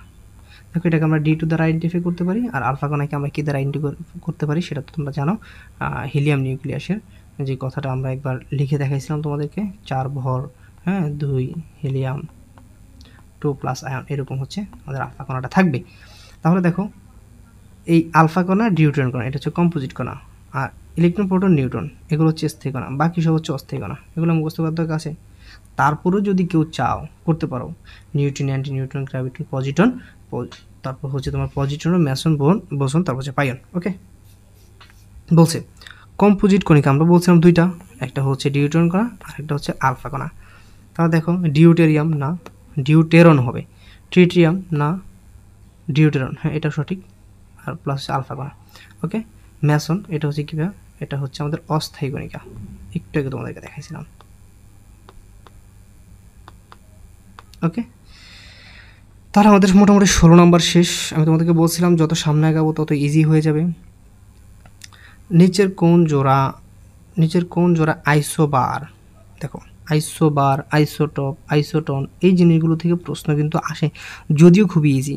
তো এটা তোমরা কীভাবে মাথায় রাখবা? তোমরা মনে রাখবা হচ্ছে যে একটা যেই ধরো একটা সংজ্ঞা তুমি উচ্চারণ করতেছো, ওইটার শেষে যে অক্ষরটা থাকবে ওইটাই হচ্ছে ওই সংজ্ঞা। কীভাবে একটু দেখাই তোমাদেরকে, দেখো খুবই ইজি। যেমন এখানে দেখো আইসো সম্পর্কিত কথাবার্তা। তো নামের শেষে যে বর্ণ উচ্চারণ হবে তা সমান, বুঝছো? ধরো নামের শেষে যেমন আইসোটোপ, তাহলে এটার প্রোটন সমান। এটার নামের শেষে কি আছে ন, তাহলে এটা নিউটন সমান। এটার নামের শেষে কি আছে বার, এটার ভর সমান। এইটুকু মাথায় রাখতে হবে। সেইটাই আইসোবার, সেটাই আইসোটোন, যেটা সমান সেইটাই, জাস্ট এক কথা মনে রাখবা, যেটা সমান সেটা। তাহলে এটা শেষে কি আছে, শেষে যেটা সেটাই সমান। তাহলে শেষে আছে মানে প্রোটন সমান, তাহলে এটা আইসোটোপ। শেষে আছে ন মানে নিউটন সমান, তাহলে এটা আইসোটোন। শেষে আছে মানে ভর সমান, তাহলে এটা আইসোবার। এইটুকু বুঝছো, এইটুকু মাথায় রাখবা, জাস্ট আর কিছু লাগবে না।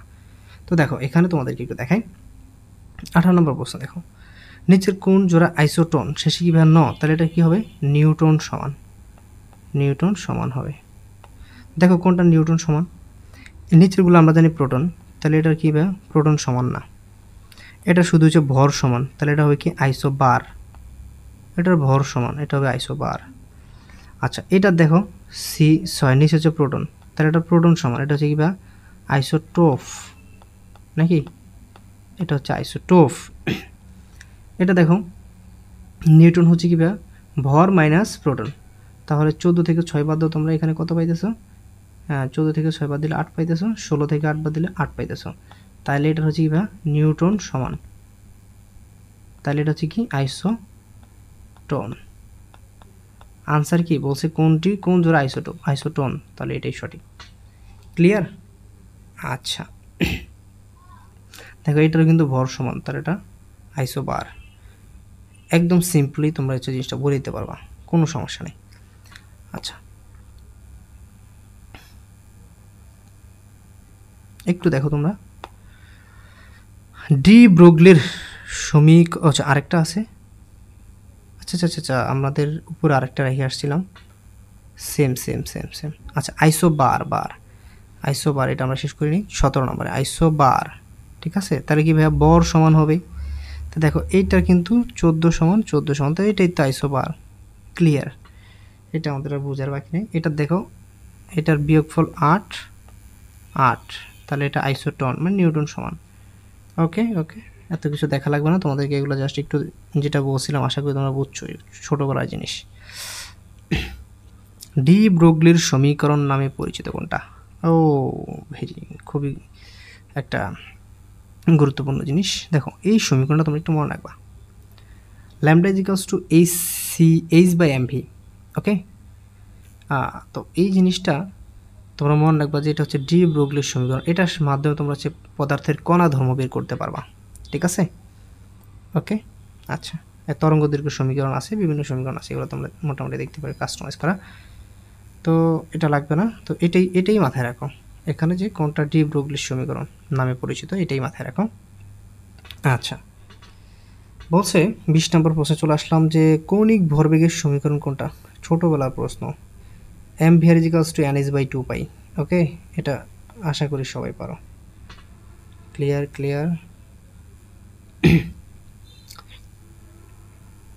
কোন নীতির ভিত্তিতে মূলত অরবিটালে ইলেকট্রন বিন্যস্ত হয়? দেখো ভাই তোমরা একটা জিনিস একটু চিন্তা করো তো, অরবিটালে যে ইলেকট্রন সমূহ বিন্যস্ত হয় আমাদের,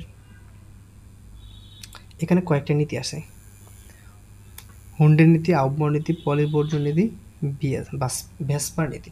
ওকে, তুমি জাস্ট এইটা দেখো, আমি তোমাদেরকে একটু দেখাই কত নম্বর প্রশ্ন ছিল এটা, 21 নম্বর প্রশ্ন না, 21 নম্বর প্রশ্ন। দেখো আমাদের এখানে আমরা উত্তর অলরেডি পেয়ে গেছি, কিন্তু আমাদের যে কাজটা করতে হবে সেটা হচ্ছে যে ইলেকট্রন কোন নীতিতে কীভাবে হচ্ছে গমন করে, কোথায় যায়। দেখো তো 21 নম্বর প্রশ্নের যদি আমরা আউফবাউ নীতিটা ফলো করি, আমি আউফবাউ নীতিতে হচ্ছে পরমাণুতে ইলেকট্রনগুলো বিন্যস্ত করবো, তাহলে আমি ইলেকট্রন প্রথমে নিম্ন কক্ষপথে প্রবেশ করাবো, তারপর হচ্ছে উচ্চ কক্ষপথে প্রবেশ করাবো। যেমন কেমন হইতে পারে জিনিসটা, ধরো আমি 17 নম্বর যে মৌলটা আছে সেটা নিয়ে একটু কথা বলছি। 17 নম্বর, ওকে, ক্লোরিন। ওকে দেখো 1s2 2s2 2p6 3s2। এখন দেখো এখানে ধরো 1:2, 2:2, 2p6, 3:2, ইলেকট্রন গেল কয়টা?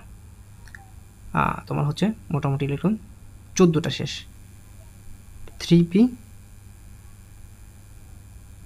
3p3, তাহলে ইলেকট্রন গেল কয়টা আমার? 14 3 কত? 17টা, এইখানে শেষ।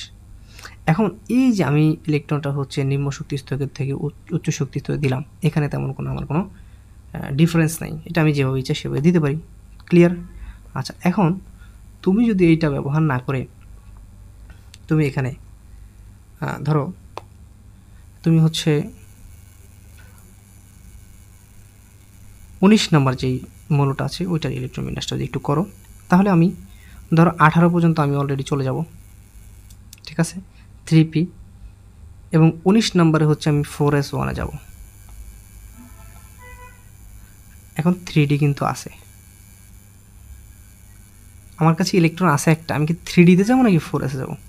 আমি 4s-এ যাব। এটা কারণটা হচ্ছে এইটা হচ্ছে নিম্ন শক্তির অরবিটাল। কারণ শক্তিটা আমি কীভাবে বুঝবো? দেখো 4, s-এর মান কত ভাইয়া? 0, তাহলে কত? 4, 3d, 3 প্লাস d-এর মান কত? 2, কত হবে? 5। এটা উচ্চ শক্তির অরবিটাল। এটাই হচ্ছে যে কথাটা, যে ইলেকট্রন প্রথমে নিম্ন শক্তির অরবিটালে প্রবেশ করবে, তারপর হচ্ছে ইলেকট্রন উচ্চ শক্তির অরবিটালে প্রবেশ করবে। সেই নিয়ম অনুযায়ী আমি কিন্তু এখানে 4s 19 নাম্বার যে পরমাণুটা আছে সেইটার ইলেকট্রন বিন্যাস করলে, যেমন পটাশিয়ামের ইলেকট্রন বিন্যাস করলে ইলেকট্রনটা 3d অরবিটালে না গিয়ে 4s অরবিটালে আগে যাবে, কারণ 4s এর শক্তিস্তর নিম্ন এবং 3d শক্তি স্তরটা উচ্চ। এইটুকু বুঝছো আহ্বান নীতি। আচ্ছা, এখন হুন্ডের নীতিটা কখন হবে? দেখো ভাই, ধরো তুমি জানো ইলেকট্রন প্রথমে নিম্ন শক্তির অরবিটাল থেকে উচ্চ শক্তির অরবিটালে যাও, কিন্তু তুমি ক্রোমিয়ামের ইলেকট্রন বিন্যাসটা করো তো ভাই। ক্রোমিয়াম 24, তুমি মনে করো হচ্ছে 18টা ইলেকট্রন প্রথমে দিয়ে গেলা আর্গন, ধরো এখানে আমাদের 18 ইলেকট্রন শেষ, বাকি আছে কটা? 6টা অরবিটাল আছে 3d আর আছে 4s। এখন ভাই আমি জানি ইলেকট্রন প্রথমে নিম্ন শক্তির অরবিটালে যাবে, তাহলে এখানে ইলেকট্রন যাবে 2টা, এখানে আসবে 4টা। কিন্তু কথা হচ্ছে ঘটনাটা আসলে এরকম ঘটবে না। কারণটা কি? কারণটা হচ্ছে আমাদের পরমাণুসমূহ তোমার যদি অর্ধপূর্ণ হয় বা সম্পূর্ণ হয়, যেমন 3dতে আমাদের ডি অরবিটালে সর্বোচ্চ 10টা ইলেকট্রন থাকতে পারে, এটা তাহলে পূর্ণ হয়। আবার d5 যদি হয় তাহলে এটা অর্ধপূর্ণ হয়। p3 অর্ধপূর্ণ, p6 এটা পূর্ণ। যখন অর্ধপূর্ণ বা পূর্ণ হয় থাকে তখন হচ্ছে এরা অধিক সুস্থিতিশীল হয়। তো সবাই চায় একটু স্টেবল অবস্থা বজায় রাখার জন্য, একটু স্থির থাকার জন্য। ঠিক তেমনি পরমাণুতে যে অরবিটাল আছে, অরবিটালে ইলেকট্রনগুলো সেম জিনিসটাই চায়। তাই ইলেকট্রন কী করে? 6টা ইলেকট্রনের মধ্যে এখানে দেখো 5টা হচ্ছে এখানে সুস্থিতির জন্য চলে আসে, আর একটা হচ্ছে এখানে যায়। ক্লিয়ার? তাহলে এই যে নিয়মটা ব্রেক করলো, ব্যতিক্রম একটা নিয়ম ঘটাইলো, এইটা হচ্ছে আমাদের হুন্ডের নীতি। তাহলে এই সেই হুন্ডের নীতি যে ইলেকট্রন কি করে? প্রথমে উচ্চ শক্তি স্তরে গমন করে, উচ্চ শক্তি স্তরে গমন করে, এরপর হচ্ছে নিম্ন শক্তি স্তরে প্রবেশ করে। ওকে, হুন্ডের নীতি শেষ। এগুলো নিয়ে কিন্তু গরমিল হয়। দেখো এরপরে পলির বর্জন নীতি। দেখো একই পরমাণুর 2টা ইলেকট্রন, পরমাণু একটা, কিন্তু 2টা ইলেকট্রনের 4টা কোয়ান্টাম সংখ্যার মান কখনো সমান হতে পারে না। কথাটা বুঝছো? খুবই ইজি জিনিস। ধরো যে তোমার 2টা কোয়ান্টাম সংখ্যা, ধরো হচ্ছে আমাদের এনের মান হচ্ছে 3, ভালো, এইটারও 3, এইটারও 3 হইতে পারে। এখন তোমার মনে করো হচ্ছে এল এর মানও মিলে গেল, এম এর মানও মিলে গেল, কিন্তু এস এর মান মিলতে পারবে না। অর্থাৎ যে কোনো একটা ডিফারেন্ট থাকবে, সবগুলো মান 4টা কোয়ান্টাম সংখ্যার মান একসাথে সমান হতে পারবে না। এটাই হচ্ছে মূলত পলির বর্জন নীতি। যে কোনো একটা না একটা ডিফারেন্স থাকবে।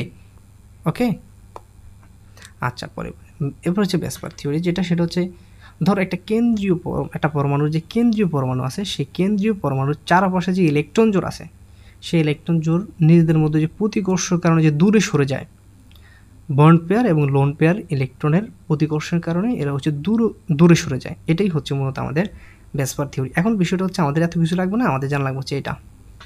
এদের ক্রোমোটা কি ভাইয়া? লন পেয়ার, এটার শক্তি সবচেয়ে বেশি। এরপর শক্তির বেশি হচ্ছে লন পেয়ার, বন্ড পেয়ার, এবং সবচেয়ে কম শক্তি হচ্ছে বন্ড পেয়ারের। ওকে, এইটুকু একটু মাথায় রাখবা, আসতে পারে ভাই।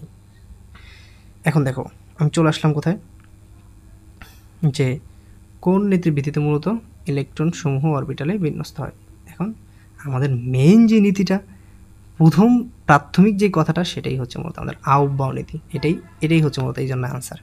ওকে, আচ্ছা, এরপরে তোমরা হচ্ছে যদি একটু 23 নম্বর প্রশ্ন একটু দেখো, বলছে মৌলের যে কোনো উপশক্তি স্তরে ইলেকট্রন ধারণ ক্ষমতা নির্ণয়ের সূত্র কোনটা? আচ্ছা, তোমাদেরকে আমি আজকে একটা জিনিস শিখিয়ে দিই, ইলেকট্রন নাকি অরবিটাল ভাইয়া, 2l+1 নাকি 2 × 2l+1, মানে এটা হচ্ছে কি n² নাকি 2n², মানে আমরা হচ্ছে একটু এলোমেলো করে ফেলি অনেক, মানে হচ্ছে যারা অ্যাভারেজ স্টুডেন্ট তারা এই কাজটা করে ফেলি। এটা করার কিছু কারণ আছে, সেটা হচ্ছে তোমরা আসলে কি ইলেকট্রন পড়তেছো, ইলেকট্রন নির্ণয় করতেছো নাকি অরবিটাল নির্ণয় করতেছো, এটাই আসলে বুঝতেছো না। আমি তোমাদেরকে একটু ইজিলি দেখিয়ে দিই, এই জিনিসটা মনে রাখবা। দেখো এইখানে শক্তিস্তরের মোট অরবিটাল সংখ্যা কি ভাই? একটা শক্তিস্তরের মোট অরবিটাল সংখ্যা নির্ণয় সূত্র হচ্ছে n²। শক্তিস্তরে অরবিটাল সংখ্যা, শক্তিস্তরের মোট ইলেকট্রন সংখ্যা জাস্ট হচ্ছে 2 গুণ করে দিবা, অরবিটালের সাথে 2 গুণ করে দিবা শক্তিস্তরে, সেই অরবিটালের সঙ্গে 2 গুণ করে দিলে ইলেকট্রন সংখ্যা বের হয়ে যাবে। উপশক্তিস্তর অরবিটাল সংখ্যা 2 × 2l+1 এবং উপশক্তিস্তরে ইলেকট্রন সংখ্যার জন্য সেটার সাথে আরও 2 গুণ করে দিবা। কথা ক্লিয়ার? তাহলে অরবিটাল সংখ্যা, ইলেকট্রন সংখ্যা শক্তি স্তরে, উপশক্তি স্তরে কীরকম হয় এটা আমরা দেখলাম। এইটুকু একটু মাথায় রাখবা। দেখো কোনো মৌলের উপশক্তি স্তর, এখানে কি বলছে ভাই? নাম্বার 1 উপশক্তি স্তর, ইলেকট্রন ধারণ ক্ষমতা, উপশক্তি স্তর কথাটা বলা আছে, তাহলে ইলেকট্রন কথাটা বলছে, তাহলে আমরা পড়লাম কোথায়? উপশক্তি স্তর এবং হচ্ছে ইলেকট্রন, তাহলে আমরা পড়ছি এই সূত্রতে, তাহলে আনসার হবে কি 2 × 2l+1। ওকে, আনসার হচ্ছে এইটা। আর যদি বলতো উপশক্তি স্তর অরবিটাল সংখ্যা, তাহলে হয়তো এইটা অরবিটাল। শক্তি স্তরে ইলেকট্রন সংখ্যা বললে, শক্তি স্তরে যদি ইলেকট্রন বলতো তাহলে হয়তো এইটা। ওকে, তাহলে আমরা একটু সামনের দিকে আগে 23 নম্বর প্রশ্ন একটু দেখো, কোন অঞ্চলে হাইড্রোজেন বর্ণালীর ব্র্যাকেট সিরিজের উদ্ভব ঘটে? ভাইয়া খুবই গুরুত্বপূর্ণ, মানে আমি যেটা দেখি, দেখো আসলে হাজারি স্যারের বই থেকে প্রশ্ন করার কিছু কারণ আছে, মানে গুরুত্বপূর্ণ যে জিনিসগুলো আছে সেটাই কিন্তু এখানে। হ্যাঁ, ব্র্যাকেট সিরিজের কথা বলছে, তো দেখো বর্ণালীর একটা হাইড্রোজেন বর্ণালীর একটা সিরিজ আছে, সিরিজটা আমি তোমাদেরকে একটু জাস্ট দেখাই, তাহলে তারপর তোমরা হচ্ছে নিজেদের মতো করে পড়তে পারবা। দেখো সিরিজটা হচ্ছে কি এরকম, তোমরা মনে রাখবা জাস্ট হচ্ছে L B PB, L B PB F S, L B PB F S, এইটুকু মাথায় রাখবা, L B PB F S. L মানে হচ্ছে লাইম্যান সিরিজ, বি মানে হচ্ছে বার্মা সিরিজ, পি মানে হচ্ছে প্যারসন সিরিজ, বি মানে হচ্ছে ব্র্যাকেট সিরিজ, এফ মানে হচ্ছে ফ্রুন সিরিজ, এইচ মানে হচ্ছে হার্মফিস সিরিজ। এখন ইজিলি মনে রাখবে এটা, লাইম্যান সিরিজটা হচ্ছে আলট্রা ভায়োলেটের, ঠিক আছে? লাইম্যান সিরিজটা কিসের? লাইম্যান সিরিজটা হচ্ছে আলট্রা ভায়োলেট রশ্মির অঞ্চল।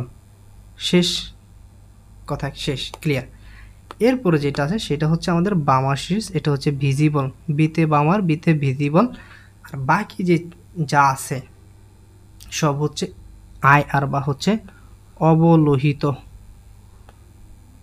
ওকে,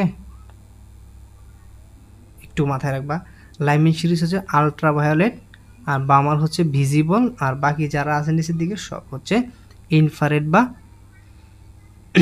অবলোহিত রশ্মি। তাহলে Lyman series, Burma series, Brackett series. তাহলে এটা কয় নাম্বারে পড়ছে ভাই? এটা কোথায় পড়ছে দেখো তো, ব্র্যাকেট সিরিজটা, এই ব্র্যাকেট সিরিজটা কোথায় পড়ছে? ব্র্যাকেট সিরিজটা পড়ছে এইখানে। তাহলে এটা কিসের অঞ্চল? অবলোহিত বা আয়ার অঞ্চল। তাহলে আনসার কি হবে? আনসার হবে হচ্ছে অবলোহিত বা ইনফ্রারেড। ওকে, আচ্ছা এইটা হচ্ছে কি ইউবি, যেটা ইউবিটা হচ্ছে আমাদের কী ভাই, একটু আগে বলছিলাম তো, ইউবিটা হচ্ছে আমাদের কোন আছে, লাইমেন।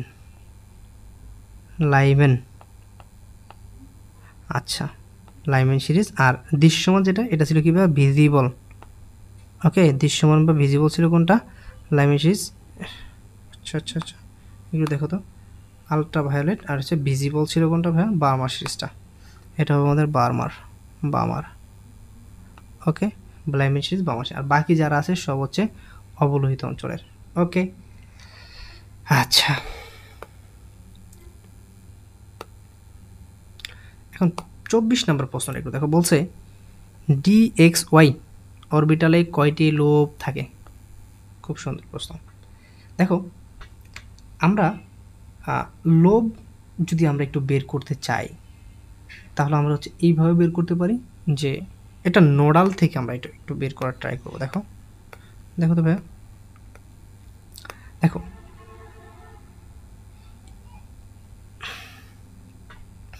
এই যে নোডাল যদি সংখ্যাটা আমরা একটু বের করতে চাই, যেমন তোমার পি এর জন্য, এস এর জন্য, পি এর জন্য, ডি এর জন্য এবং এফ এর জন্য।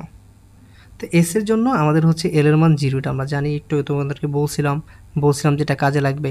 পি এর জন্য এল এর মান 1, ডি এর জন্য এল এর মান 2, এফ এর জন্য এল এর মান 3। তাহলে এস এর জন্য যদি এল এর মান 0 হয়, তাহলে লোব সংখ্যাটা হচ্ছে 2 পাওয়ার 0, একটা। তাহলে কয়টা হবে, একটা। মনে রাখবা, লোব বের করার সিস্টেমটা হচ্ছে কি 2 পাওয়ার এল, 2 পাওয়ার কি ভাই, 2 পাওয়ার হচ্ছে এল। এখন 2 পাওয়ার যদি এল হয় তোমার ইয়েটা বের করার সূত্র। ওকে দেখো 2 পাওয়ার এল। এখন তাহলে প্রথম যেটা, সেটার জন্য আমাদের হচ্ছে এল এর মান হচ্ছে 0, তাহলে 2 পাওয়ার 0 মানে কি ভাই 1। আর পি এর জন্য হচ্ছে 2 পাওয়ার 1, তাহলে 2টা। আর ডি এর জন্য হচ্ছে কি 2 পাওয়ার 2 মানে কত, 4টা। আর এফ এর জন্য হচ্ছে 2 পাওয়ার 3 মানে কয়টা, 8টা। ক্লিয়ার, এইটুকু তো বুঝছো। তাহলে বলছে কি, বলছে যে ডি, তাহলে ডি এর জন্য কয়টা হবে, 2 পাওয়ার 2, কারণ ডি এর জন্য এল এর মান 2, তাহলে 4। অ্যান্সার হচ্ছে কি ভাই এইটা। Okay clear. আমরা হচ্ছে এবার 25 নম্বর প্রশ্নে চলে আসবো। দেখো 25 নম্বর প্রশ্নে কি বলছে, 25 নম্বরে বলছে যে n = 2, এল এর মান 1, এম এর মান 1 হলে অরবিটালের প্রতীক কি হবে? এটা অরবিটালের প্রতীকটা হবে হচ্ছে 2py। এটা কারণটা কি আমি তোমাকে একটু বলি। দেখো n এর মান কত, 2, তাহলে এই সবার জন্য 2টা ফিক্সড প্রথমে, নাকি এটা ফিক্সড, এখানেও 2 থাকবে, এখানেও 2 থাকবে, তাহলে এই পর্যন্ত কারেক্ট। আচ্ছা পি এর জন্য এল এর মান যদি 1 হয়, তাহলে সেটা হয় কি পি, কারণ s = 0, p = 1, তাহলে এটা হওয়ার তো প্রশ্নই আসে না, নাকি? পি এখন এখানে কয়েকটা আছে, দেখো তাহলে এটা যে কোনো একটা বুঝলাম যে পি হবে। আর এম এর মানটা যদি আমরা পি এক্স চিন্তা করি, পি এক্সের ক্ষেত্রে এম এর মান 0, পি ওয়াইয়ের ক্ষেত্রে আমরা জানি হচ্ছে ভাইয়া 1, পি জেডের ক্ষেত্রে হচ্ছে -1। তাহলে এখানে হচ্ছে 1, তাহলে এটা কী হবে ওয়াই। যদি -1 হইতো তাহলে হয়তো এইটা গ নাম্বার, তাহলে এটাও হবে না। যদি হচ্ছে তোমার 0 হইতো তাহলে হয়তো ক নাম্বারটা, কিন্তু এটা হবে না, তাহলে আনসার হচ্ছে খ। ওকে, এরপর আমরা হচ্ছে 26 নম্বর প্রশ্নটা একটু সলভ করার ট্রাই করবো। দেখো 26 নম্বর প্রশ্ন বলছে যে নিচের কোন অরবিটালের শক্তি সর্বনিম্ন? আমি তোমাদেরকে একটু আগে বলছিলাম যে অরবিটালের শক্তি নির্ণয়ের সিস্টেমটা কি ভাইয়া। অরবিটালের শক্তি নির্ণয়ের সিস্টেমটা হচ্ছে SPDF এর মান তোমার আগে জানা লাগবে।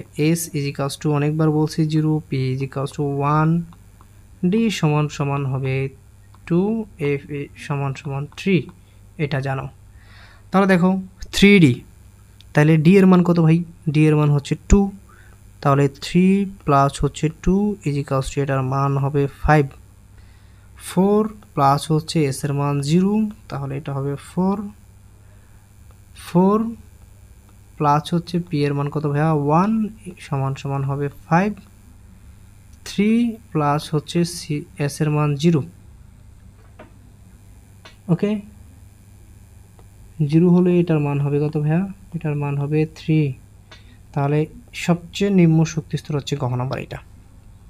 আর কি দেখাবো তোমাদেরকে, সব করে দেখাইতেছি। আচ্ছা, এরপর তোমরা হচ্ছে 27 নাম্বার একটু চলে আসো। 1 অ্যাংস্ট্রোম সমান কত সেন্টিমিটার? দেখো এই মানটা দরকার আছে। 1 angstrom is equals to 10 power minus 8 centimetre. যদি এটার মানটা মিটারে কথা বলে তাহলে তোমরা কোনটা লিখবা বা কখন কোনটা কীভাবে আসতে পারে। দেখো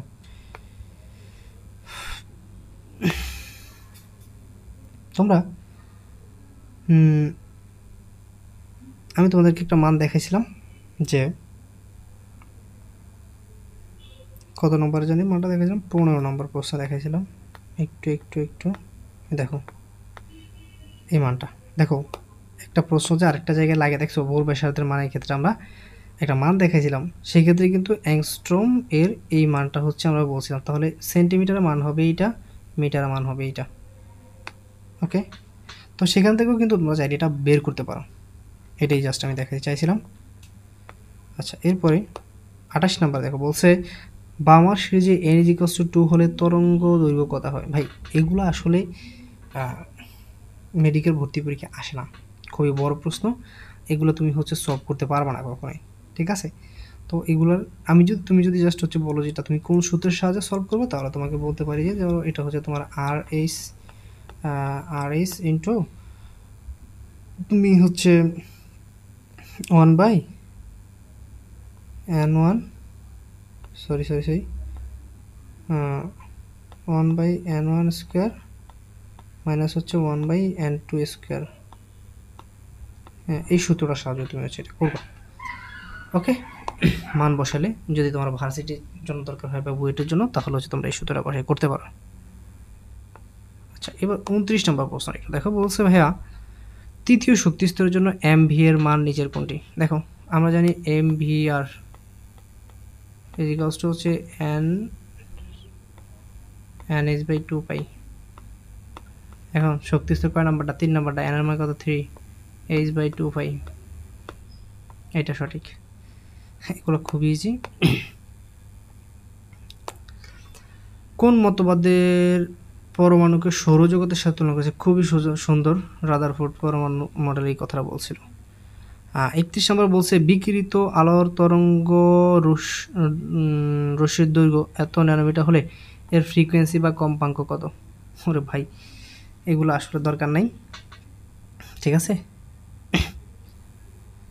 দরকার নাই তবে আচ্ছা, এরপর তোমরা হচ্ছে 35 নম্বর প্রশ্ন চলে আসো। বলছে কোন আলোক রশ্মির ফ্রিকোয়েন্সি বেশি হবে? এই তোমাদেরকে আমি এটা বলছিলাম যে যার তরঙ্গ দৈর্ঘ্য সবচেয়ে বেশি হবে তার কম্পাঙ্ক সবচেয়ে কম হবে, যার তরঙ্গ দৈর্ঘ্য সবচেয়ে বেশি হবে তার কম্পাঙ্ক সবচেয়ে কম হবে। তাহলে যার তরঙ্গ দৈর্ঘ্য সবচেয়ে কম হবে তার বেশি হবে, ফ্রিকোয়েন্সি বা কম্পাঙ্ক বেশি হবে। তাহলে তরঙ্গ দৈর্ঘ্য সবচেয়ে কম কার? প্রথমে ছিল আমরা কি বলছিলাম ভাইয়া, মহাজাগতিক রশ্মি, এটা তরঙ্গ দৈর্ঘ্য সবচেয়ে কম ছিল। এরপর ছিল হচ্ছে এক্স রে, এবং এরপর ছিল হচ্ছে আমাদের রঞ্জন রশ্মি, এরপর ছিল আমাদের কি ইউভি আলট্রাভায়োলেট রশ্মি, এরপর ছিল আমাদের আইআর রশ্মি, হ্যাঁ, এরপর ছিল আমাদের কি ভাইয়া রেডিও ওয়েভ বা মাইক্রোওয়েভ ছিল, এরপর ছিল আমাদের রেডিও ওয়েভ। তাহলে দেখো সবচেয়ে তরঙ্গ দৈর্ঘ্য কম কার? তোমার মহাজাগতিক রশ্মি, সেটা নাই। তাহলে আছে এটা হচ্ছে এক্স রে, তাহলে এটার তরঙ্গ দৈর্ঘ্য সবচেয়ে কম, তাহলে এটার কম্পাঙ্ক বা ফ্রিকোয়েন্সি সবচেয়ে বেশি। তাহলে আনসার হচ্ছে কীভাবে বি। বুঝছো? আশা করি বুঝছো। এগুলো খুবই ইজি। তোমাদেরকে যে 4টা মুখস্থ করতে বলছিলাম সেখান থেকে কিন্তু প্রশ্ন আসতেছে, দেখছো? আচ্ছা, এরপর 33 নম্বর প্রশ্ন দেখো, অসীম দূরত্ব থেকে একটি ইলেকট্রন তৃতীয় শেলে স্থানান্তরিত হলে কোন বর্ণালী সিরিজ উৎপন্ন হবে? দেখো যেই শেলে আসবে সেই তোমার হচ্ছে এটা উৎপন্ন হবে। তাহলে কি আমরা বলছিলাম যে সিরিজটা তোমাদের একটু মনে রাখো, সেটা হচ্ছে কীভাবে মনে রাখবা একটু দেখাই তোমাদেরকে। LBPBFS একটা কথা বলছিলাম না, LBPBFS। ওকে, LBPBFS। তাহলে দেখো তো একটু হ্যাঁ এই যে 33 নম্বর, এটা এলবি। এক নম্বর হচ্ছে এলবি, দুই নম্বর হচ্ছে এক নম্বর হচ্ছে এল, দুই নম্বর হচ্ছে বি মানে বার্মার সিরিজ, তিন নম্বর হচ্ছে প্যাশন সিরিজ। কত নম্বর বলছে? 3 নম্বরে। তাহলে এটা কি হবে? Passion series. আর কোনো কথা আছে এখানে? 3 নম্বরে বলছে প্যাশন সিরিজ। 4 নম্বরে বলতে কি হতো? Bracket series. তাহলে 3 নম্বর বলছে কি? Passion series. এক নম্বর হচ্ছে, 2 নম্বরে বললো যে বাইমার সিরিজ। হ্যাঁ, 5 নম্বরে বললো হচ্ছে ফোন সিরিজ। আর 4 নম্বরে বললো হয়তো কোনটা ভাইয়া? Bracket series. ওকে।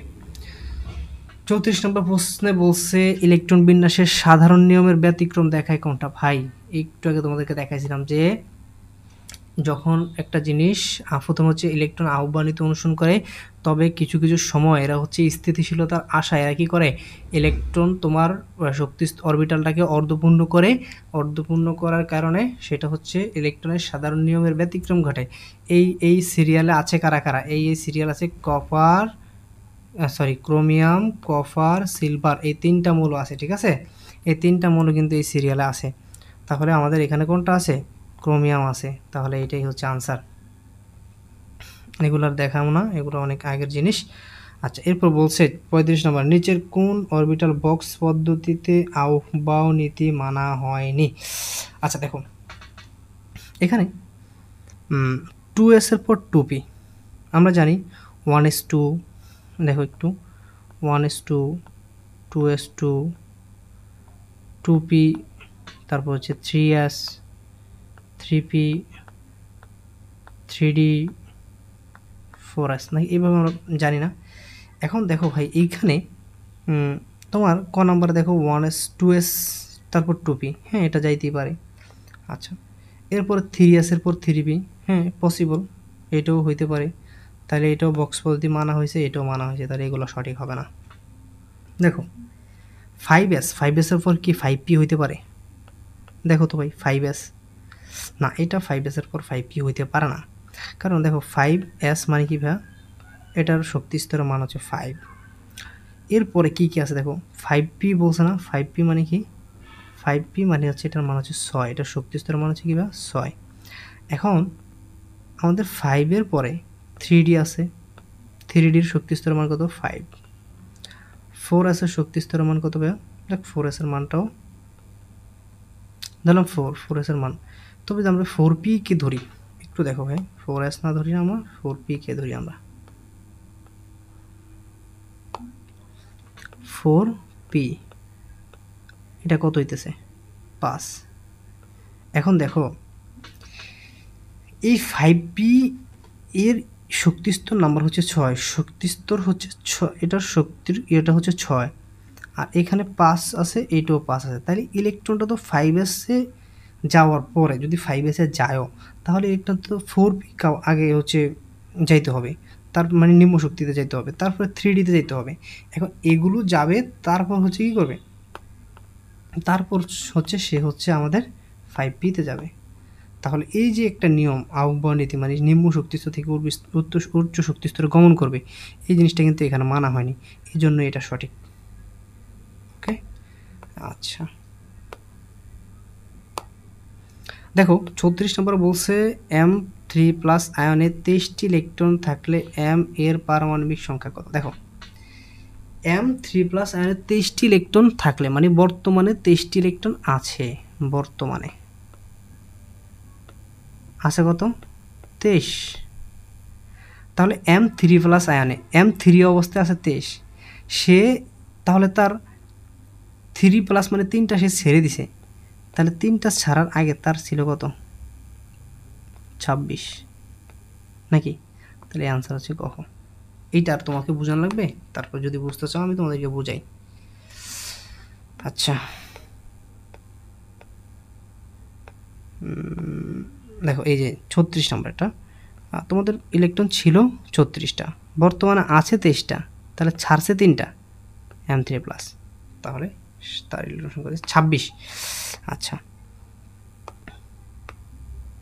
37 নম্বর প্রশ্ন একটু দেখো তোমরা। 37 নম্বর বলছে ক্রোমিয়ামের পরমাণুতে কয়টি বিজোড় বা অযুগ্ম ইলেকট্রন আছে?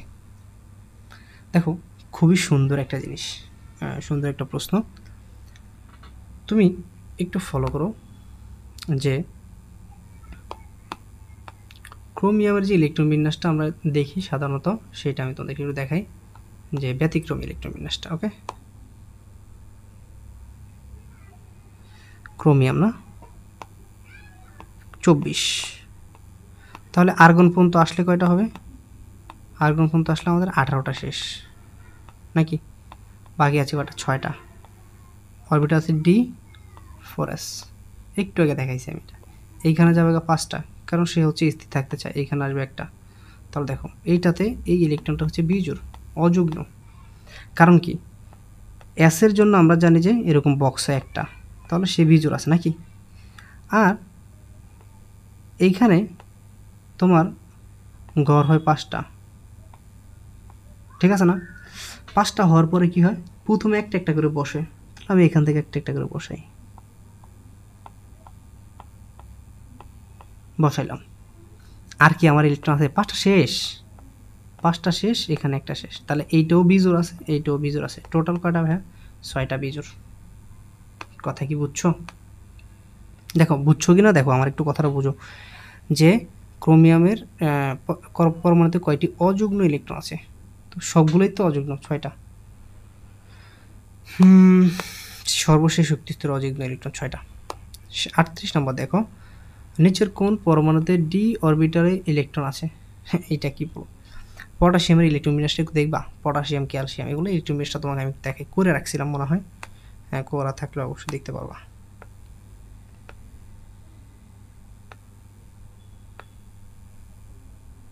আচ্ছা দেখো, এই আছে করা আছে, হ্যাঁ দেখো দেখো পটাশিয়াম 19টা না, তো আর্গন পর্যন্ত 18টা শেষ, তার বাকি আছে কটা? একটা। তাহলে সে প্রথমে যাবে নিম্ন শক্তির অরবিটালে, তাহলে ডি অরবিটালে সে কি? 0। ক্যালসিয়াম এখানে 2টা চলে যাবে, কারণ তার ইলেকট্রন আছে 2টা, 18টা, আর্গন পর্যন্ত 18টা শেষ, তাহলে এখানে এসে সে শেষ। আর্গন 3p6 পর্যন্ত যাইতে পারবে সে সর্বোচ্চ, এর উপর আর যাইতে পারবে না, শেষ, তার ইলেকট্রন শেষ। স্ক্যান্ডিয়াম 21, সে এখানে 2টা যাবে, বাকি থাকে একটা, একটা হচ্ছে এখানে দিয়ে দিবে। আর্গন পর্যন্ত 18 শেষ, এটা কিন্তু তোমরা বুঝবা। বাকি আছে কয়টা? 3টা 21তে, তাহলে এখানে যাবে 2টা নিম্ন শক্তির অরবিটালে, এরপর হচ্ছে একটা যাবে 3dতে। এখন বলো ভাই, বলছে কি ডি অরবিটালে ইলেকট্রন আছে কোনটাতে? শুধুমাত্র স্ক্যান্ডিয়ামে, বাকিগুলোতে কিন্তু ডি অরবিটালে ইলেকট্রন নাই। 39 লাগবে না। কোন অরবিটালে ইলেকট্রনের ঘনত্ব সর্বাধিক? ভাই দেখো একটা জিনিস মনে রাখবা, তুমি ধরো এই একটা জায়গা, আর হচ্ছে এই একটা জায়গা, তুমি এটার ভিতরে যদি হচ্ছে 1 কেজি চাল রাখো, 1 কেজি চাল, আর এইটার ভিতরে যদি 1 কেজি চাল রাখো, তাহলে এটা কম জায়গায় বেশি জিনিস রাখতেছো, এটার ঘনত্বটা বাড়বে না। আর এটা বেশি জায়গায় সেম জিনিস রাখতেছো, এটার ঘনত্বটা কম থাকবে। সেম জিনিসটাই বুঝাইছে যে ইলেকট্রনের ঘনত্ব সর্বাধিক মানে এস ইলেকট্রন থাকতে পারে সর্বোচ্চ 2টা, এটা ঘনত্বটাও তাই বেশি। ক্লিয়ার? ওকে, আচ্ছা 41 নম্বরটা দেখো, বলছে ট্রাফিক সিগন্যালের লাল আলোর তরঙ্গ দৈর্ঘ্য এত হলে ফোটনের শক্তি কত? ভাই যদি পারো এটা মুখস্থ করে নেওয়া, যেহেতু ট্রাফিক সিগন্যাল বিষয়ক কথাবার্তা। ওকে, আর না পারলে বাদ। কিছু প্রশ্ন মুখস্থ করতে হবে, কিছু করার নাই ভাই। তোমার কাছে মনে হইতে পারে যে আসলে কি বলতেছি না, এটাই সত্য কথা। মেডিকেল ভর্তি পরীক্ষায় 1 ঘন্টা সময়, এখানে তুমি হচ্ছে তোমার জীবনের 12 বছরের পড়াশোনার একটা আউটপুট তুমি দিতে যাচ্ছ। এখানে তুমি তোমার একটা স্বপ্ন পূরণের লড়াই যাচ্ছ, তোমার এমনিতেই শরীর থেকে ঘাম ঝরবে। সো তোমার এই ম্যাথ করার মতো মানে হচ্ছে তোমার থাকবে না। আর যদি সেটা হচ্ছে আনতে হয় তাহলে হচ্ছে তোমাকে হিউজ পরিমাণে প্র্যাকটিস করতে হবে। তো সেই পরিমাণ প্র্যাকটিসটা তুমি হচ্ছে খাতা কলমে না করে তুমি যেটা মুখস্থ করে নাও, যেহেতু প্রশ্ন যদি আসে অনুশীলনী থেকে, যদি এটা আসে এটাই আসবে, যদি এটা আসে তাহলে তো এখান থেকে তুমি মুখস্থ করে যেতে পারো। আমার মনে হয় এটা বেটার হবে। বলছে 3D অরবিটালের জন্য এম এর মান নিচের কোন সেট হবে? আচ্ছা দেখো ভাই, আমার ডি এর জন্য আমি জানি কি ভাইয়া, এল এর মান, ডি এর জন্য এল এর মান হচ্ছে আমার 2, এল এর মান 2 হলে এম এর মান হবে 0 সহ +-1, +-2। এস এর মান হবে প্লাস মাইনাস হাফ। আচ্ছা দেখো, এখন বলছে এম এর মানটা বের করতে বলছে। জিরো, এম এর মান কি জিরো হবে? হ্যাঁ, যেহেতু আমার সবগুলো মান আছে তাহলে এটা দরকার নেই, আরও তো মান আছে। আচ্ছা, এরপরে সেট, মানের সেটের কথা বলছে না, শুধু অর্ধেক দিলে কি হবে? হবে না, এটা আছে। আচ্ছা, এরপরে তুমি দেখো এটা আমি বলছিলাম কি ভাই, তাহলে প্লাস জিরো সহ plus minus one plus minus two. হ্যাঁ, এই জিরো আছে, প্লাস মাইনাস ওয়ান আছে, প্লাস মাইনাস টু, এটাই সঠিক। আচ্ছা, এরপর আছে এটা না, এটা সঠিক না, কারণটা কি ভাই? কারণ এম এর মান তো থ্রিতে যাবে না, কারণ এন এর মান তো থ্রি, তাহলে এল এর মান হবে টু, তাহলে এম এর মান টু এর ভিতরে থাকবে, এটা ভুল। ওকে, এরপরে 43 নম্বর প্রশ্নটা একটু তোমরা দেখো। রিডবার্গ ধ্রুবকের যে সমীকরণটা ওইটা আর কি দিয়ে দিছে। বলছে যে সমীকরণে লাইম্যান সিরিজের ক্ষেত্রে এম এর মান কত? আমরা জানি ভাই কি লাইম্যান কি ভাই, প্রথম আমি তোমাদেরকে একটু আগে বলছিলাম যে সিরিয়াল সহকারে তোমাদেরকে আমি দিছিলাম যে L B P B F H, দেখবা তোমরা দেখবা এই যে 43 নাম্বারটা এল ইজ ইকুয়ালস টু 1, তাই এল ইজ ইকুয়ালস টু 1 হবে ফিক্সড মান, এগুলো একটা মান ফিক্সড আছে। এল ইজ ইকুয়ালস টু 1 মানে Lyman series, Balmer series, Paschen series, Brackett series, Pfund series, Humphreys series, হ্যাঁ এগুলোর জন্য ফিক্সড মান আছে। তো এগুলো তোমাদেরকে মুখস্থ করতে বলছিলাম। তো আমাদের বলছে লাইম্যান সিরিজ, তাহলে লাইম্যান মানে হচ্ছে কি এল ইজ ইকুয়ালস টু 1, তাহলে 1। যদি বার্মার সিরিজ বলতো তাহলে হতো কি ভাই এইটা, যদি বলতো প্যাস্টেন সিরিজ তাহলে হয়তো এইটা, যদি বলতো ব্র্যাকেট সিরিজ তাহলে হয়তো এইটা। ক্লিয়ার? আশা করি ক্লিয়ার। 44 নম্বর প্রশ্ন দেখো, পরমাণুর দুটি কণিকা সংখ্যা পরস্পর সমান কোন দুটি কণিকা? দেখো, ইলেকট্রন আর প্রোটন এরা সমান এবং হচ্ছে বিপরীতমুখী হয়, এই কথাটা আশা করি তোমরা পড়ছো সব সময়, পরমাণুর বৈশিষ্ট্যের ক্ষেত্রে ছোটোবেলায় পড়ছো। আচ্ছা, প্রোটন আর হচ্ছে নিউট্রন, না প্রোটন যদি একটা হয়, কোন একটা পরমাণুতে প্রোটন থাকতে পারে, সেখানে হচ্ছে নিউট্রন নাও থাকতে পারে, এরকম কিছু হতে পারে বা কম বেশি হতে পারে। হ্যাঁ, তাহলে এটা হবে না, ইলেকট্রন পজিট্রন তো নাই, নিউট্রন ইলেকট্রন এটাও না, তাহলে আমাদের আনসার হচ্ছে ভাই এইটা। 45 নম্বর প্রশ্ন দেখো, বলছে উচ্চ শক্তির অরবিটাল নিচের কোনটি? উচ্চ শক্তির অরবিটাল তোমাদেরকে আমরা বলছিলাম যে তোমরা কীভাবে এটা হিসাব করবা। দেখো আমরা এইটা প্রথমে একটু হিসাব করি, 4 + 3 = 7, এটা যদি আমরা হিসাব করি 5 + 0 = 5, 5 + 2 সরি 1, 6, 6 + 0 মানে কত ভাই? 6। এখন দেখো এটা সবচেয়ে বড় না, তাই এটা হচ্ছে উচ্চ শক্তির অরবিটাল। ওকে, ক্লিয়ার।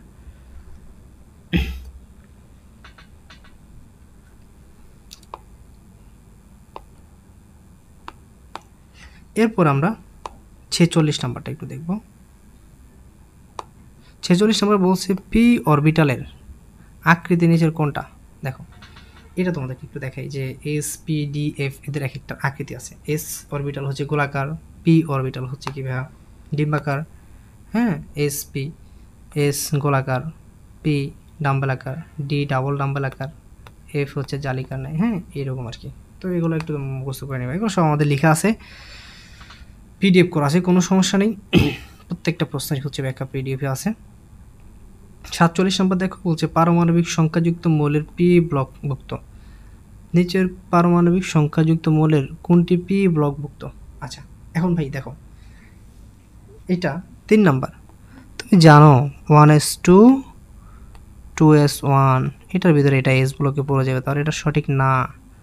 11 নাম্বার তুমি জানো যে শেষে কিন্তু তোমার কি হয় 3s হয়, 3s1, এটাও ভুল। তাহলে এটা দেখো 33 নাম্বারটা, এটা তুমি কীভাবে বুঝবে এটা হবে কি হবে না?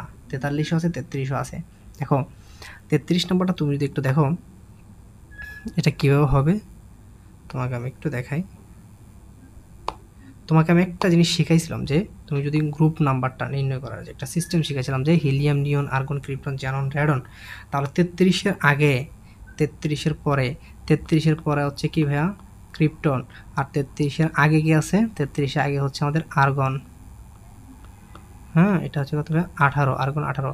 তাহলে তুমি কি করবা, 33 থেকে আমি বলছিলাম 18কে বিয়োগ দিতে, তাহলে এখানে কত বিয়োগ দিছো, 18 বিয়োগ হয়েছে কত, 15। তাহলে এইটা হচ্ছে 15 নাম্বার গ্রুপ। ক্লিয়ার? এখন 13 থেকে 18 নম্বর যে গ্রুপগুলো আছে এগুলো হচ্ছে পি ব্লকভুক্ত মৌল, পি ব্লক।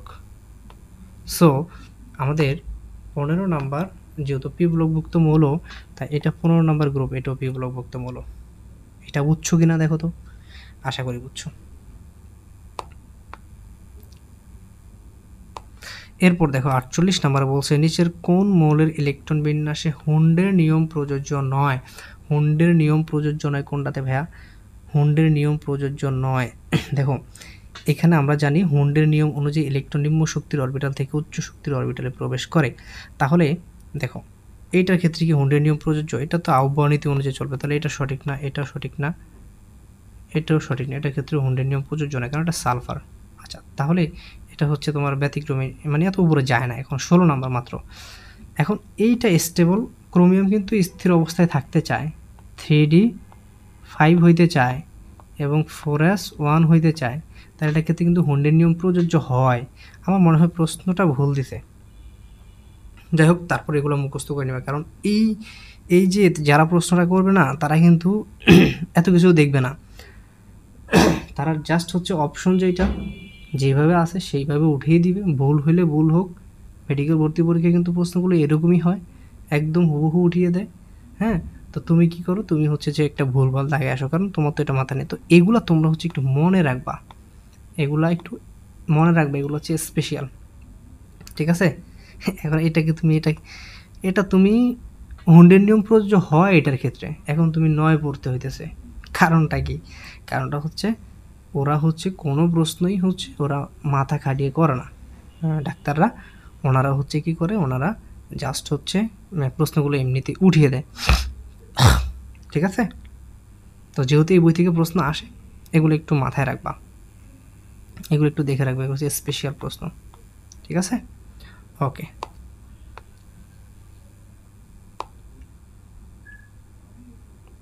কি হলো?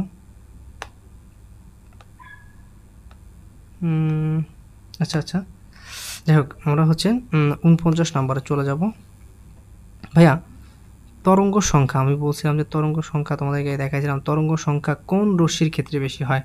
দেখো তরঙ্গ সংখ্যা কোন রশ্মির ক্ষেত্রে বেশি হয়, আমি বলছিলাম যে তরঙ্গ দৈর্ঘ্য যার কম হবে তার তরঙ্গ সংখ্যা বেশি হবে, কম্পাঙ্ক বেশি হবে, শক্তি বেশি হবে। এই কথা আমি বলছিলাম না, বলছিলাম কি না?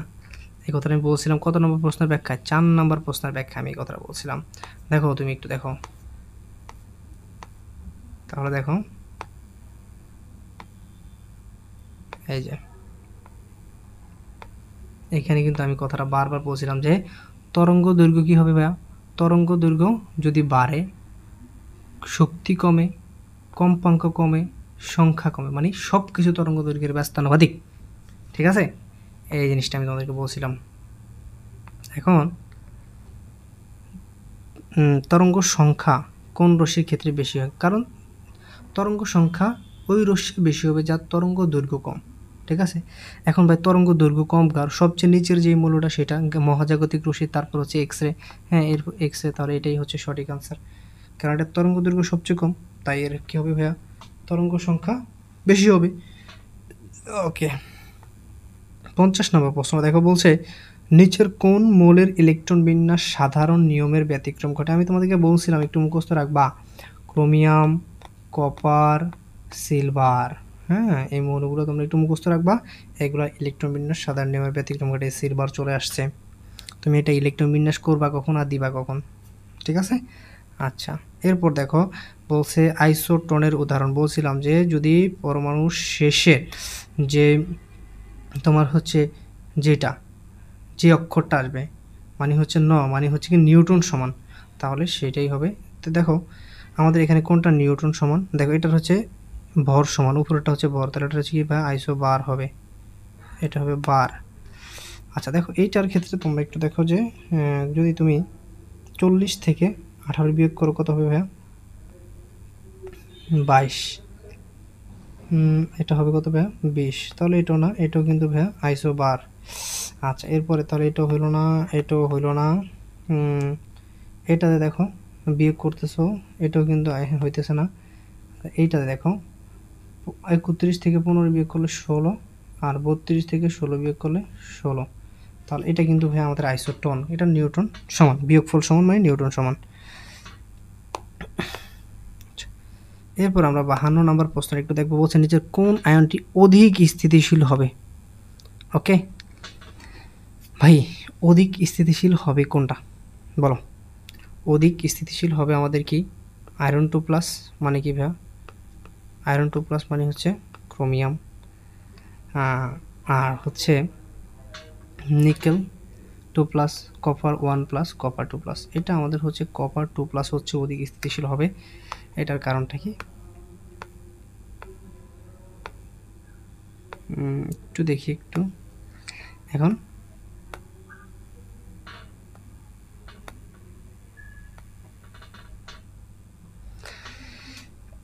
অধিক স্থিতিশীল হচ্ছে কি কপার, হ্যাঁ কপার 2+। দেখো এইটা যদি আমরা একটু চিন্তা করি তাহলে কিন্তু এইটা কিন্তু অধিক স্থিতিশীল হওয়ার কপার 2+ মানে কত? কপার 2+ মানে হচ্ছে আমাদের কত হয় 29, তাহলে 27 হবে, যেহেতু দুইটা ইলেকট্রন সে ছেড়ে দিচ্ছে। তো এটাই কিন্তু অধিক স্থিতিশীল হওয়ার। এটা আমি তোমাদেরকে ইলেকট্রন বিন্যাসটা দিয়ে যদি একটু দেখাই তাহলে তোমরা একটু ভালো বুঝবা। দেখো আর্গন পর্যন্ত 18 শেষ, আর বাকি থাকে কত ভাইয়া? আমাদের এখানে বাকি থাকবে হচ্ছে 29, তো দুইটা বাদ গেলে হবে 27। তাহলে এটা হয় 3D4S নাকি? তো এখন দেখো 27, তো 9টা 9, তাহলে এইখানে যাবে করে 2টা, এইখানে থাকবে হচ্ছে 7টা, ঠিক আছে? এখন এইটা আসলেই কোনো নিয়ম আমি দেখতেছি না, কিন্তু নিয়ম অনুযায়ী কিন্তু এটা অধিক স্থিতিশীল হওয়ার কথা, কিন্তু হাজারি স্যারের অ্যান্সার দিয়েছে হচ্ছে এটা গহ নাম্বারটা। তো যেহেতু উনি এটা দিয়েছে এটাই সঠিক, কিছু করার নাই, এটাই সঠিক। এটা তোমরা একটু মনে রাখবা, স্পেশাল বলছিলাম যেটা স্পেশাল হিসেবে মাথায় রাখবা, কিছু করার নাই ভাই, হাজারি স্যার বলছে মানে এটা হইতে হবে, এবং তার বই থেকেই প্রশ্ন হয়ে যায়, তুমি কি করবা? দেখো 53 নম্বর বলছে নিচের কোনটির ক্ষেত্রে বোর তত্ত্ব প্রযোজ্য নয়? আচ্ছা ভাই বোর তত্ত্বটা কি? বোর তত্ত্বটা হচ্ছে এক ইলেকট্রন বিশিষ্ট পরমাণুর ক্ষেত্রে প্রযোজ্য, মানে হচ্ছে যেই সকল পরমাণুর একটা ইলেকট্রন থাকবে। দেখো হাইড্রোজেনের ইলেকট্রন কয়টা? একটা। আর এইটা দেখো হচ্ছে হাইড্রোজেন, এখন তার ইলেকট্রন আছে একটা, সে যদি সাইরা দেয় একটা তাহলে তার ইলেকট্রন কি শূন্য, তাহলে এটা কিন্তু বোর তত্ত্ব এটার জন্য প্রযোজ্য নয়, এটাই সঠিক। হিলিয়াম, এটা দুইটা ইলেকট্রন আছে, সে যদি একটা ইলেকট্রন ছেড়ে দেয় তাহলে সে হাইড্রোজেনে পরিণত হয়ে যায়, বা তার একটা ইলেকট্রন থাকে, তাহলে এটা কিন্তু সঠিক নয়, কারণ এটার ভিতরে বোর তত্ত্ব প্রযোজ্য, এটার ভিতরে কিন্তু বোর তত্ত্ব প্রযোজ্য, কারণ লিথিয়াম 3টা, সে হচ্ছে 2টা ছেড়ে দিব, থাকবে হচ্ছে একটা এক ইলেকট্রন বিশিষ্ট। ওকে আচ্ছা দেখো এখানে হচ্ছে আমাদের আরও অনেকগুলো প্রশ্ন আসে। আচ্ছা যাই হোক, আমরা হচ্ছে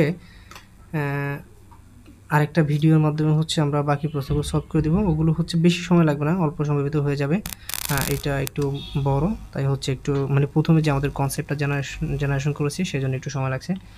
যাই হচ্ছে আমরা পরের ক্লাস হচ্ছে বাকি এটা হচ্ছে আমরা সলভ করে দেবো বাকি পার্টটা।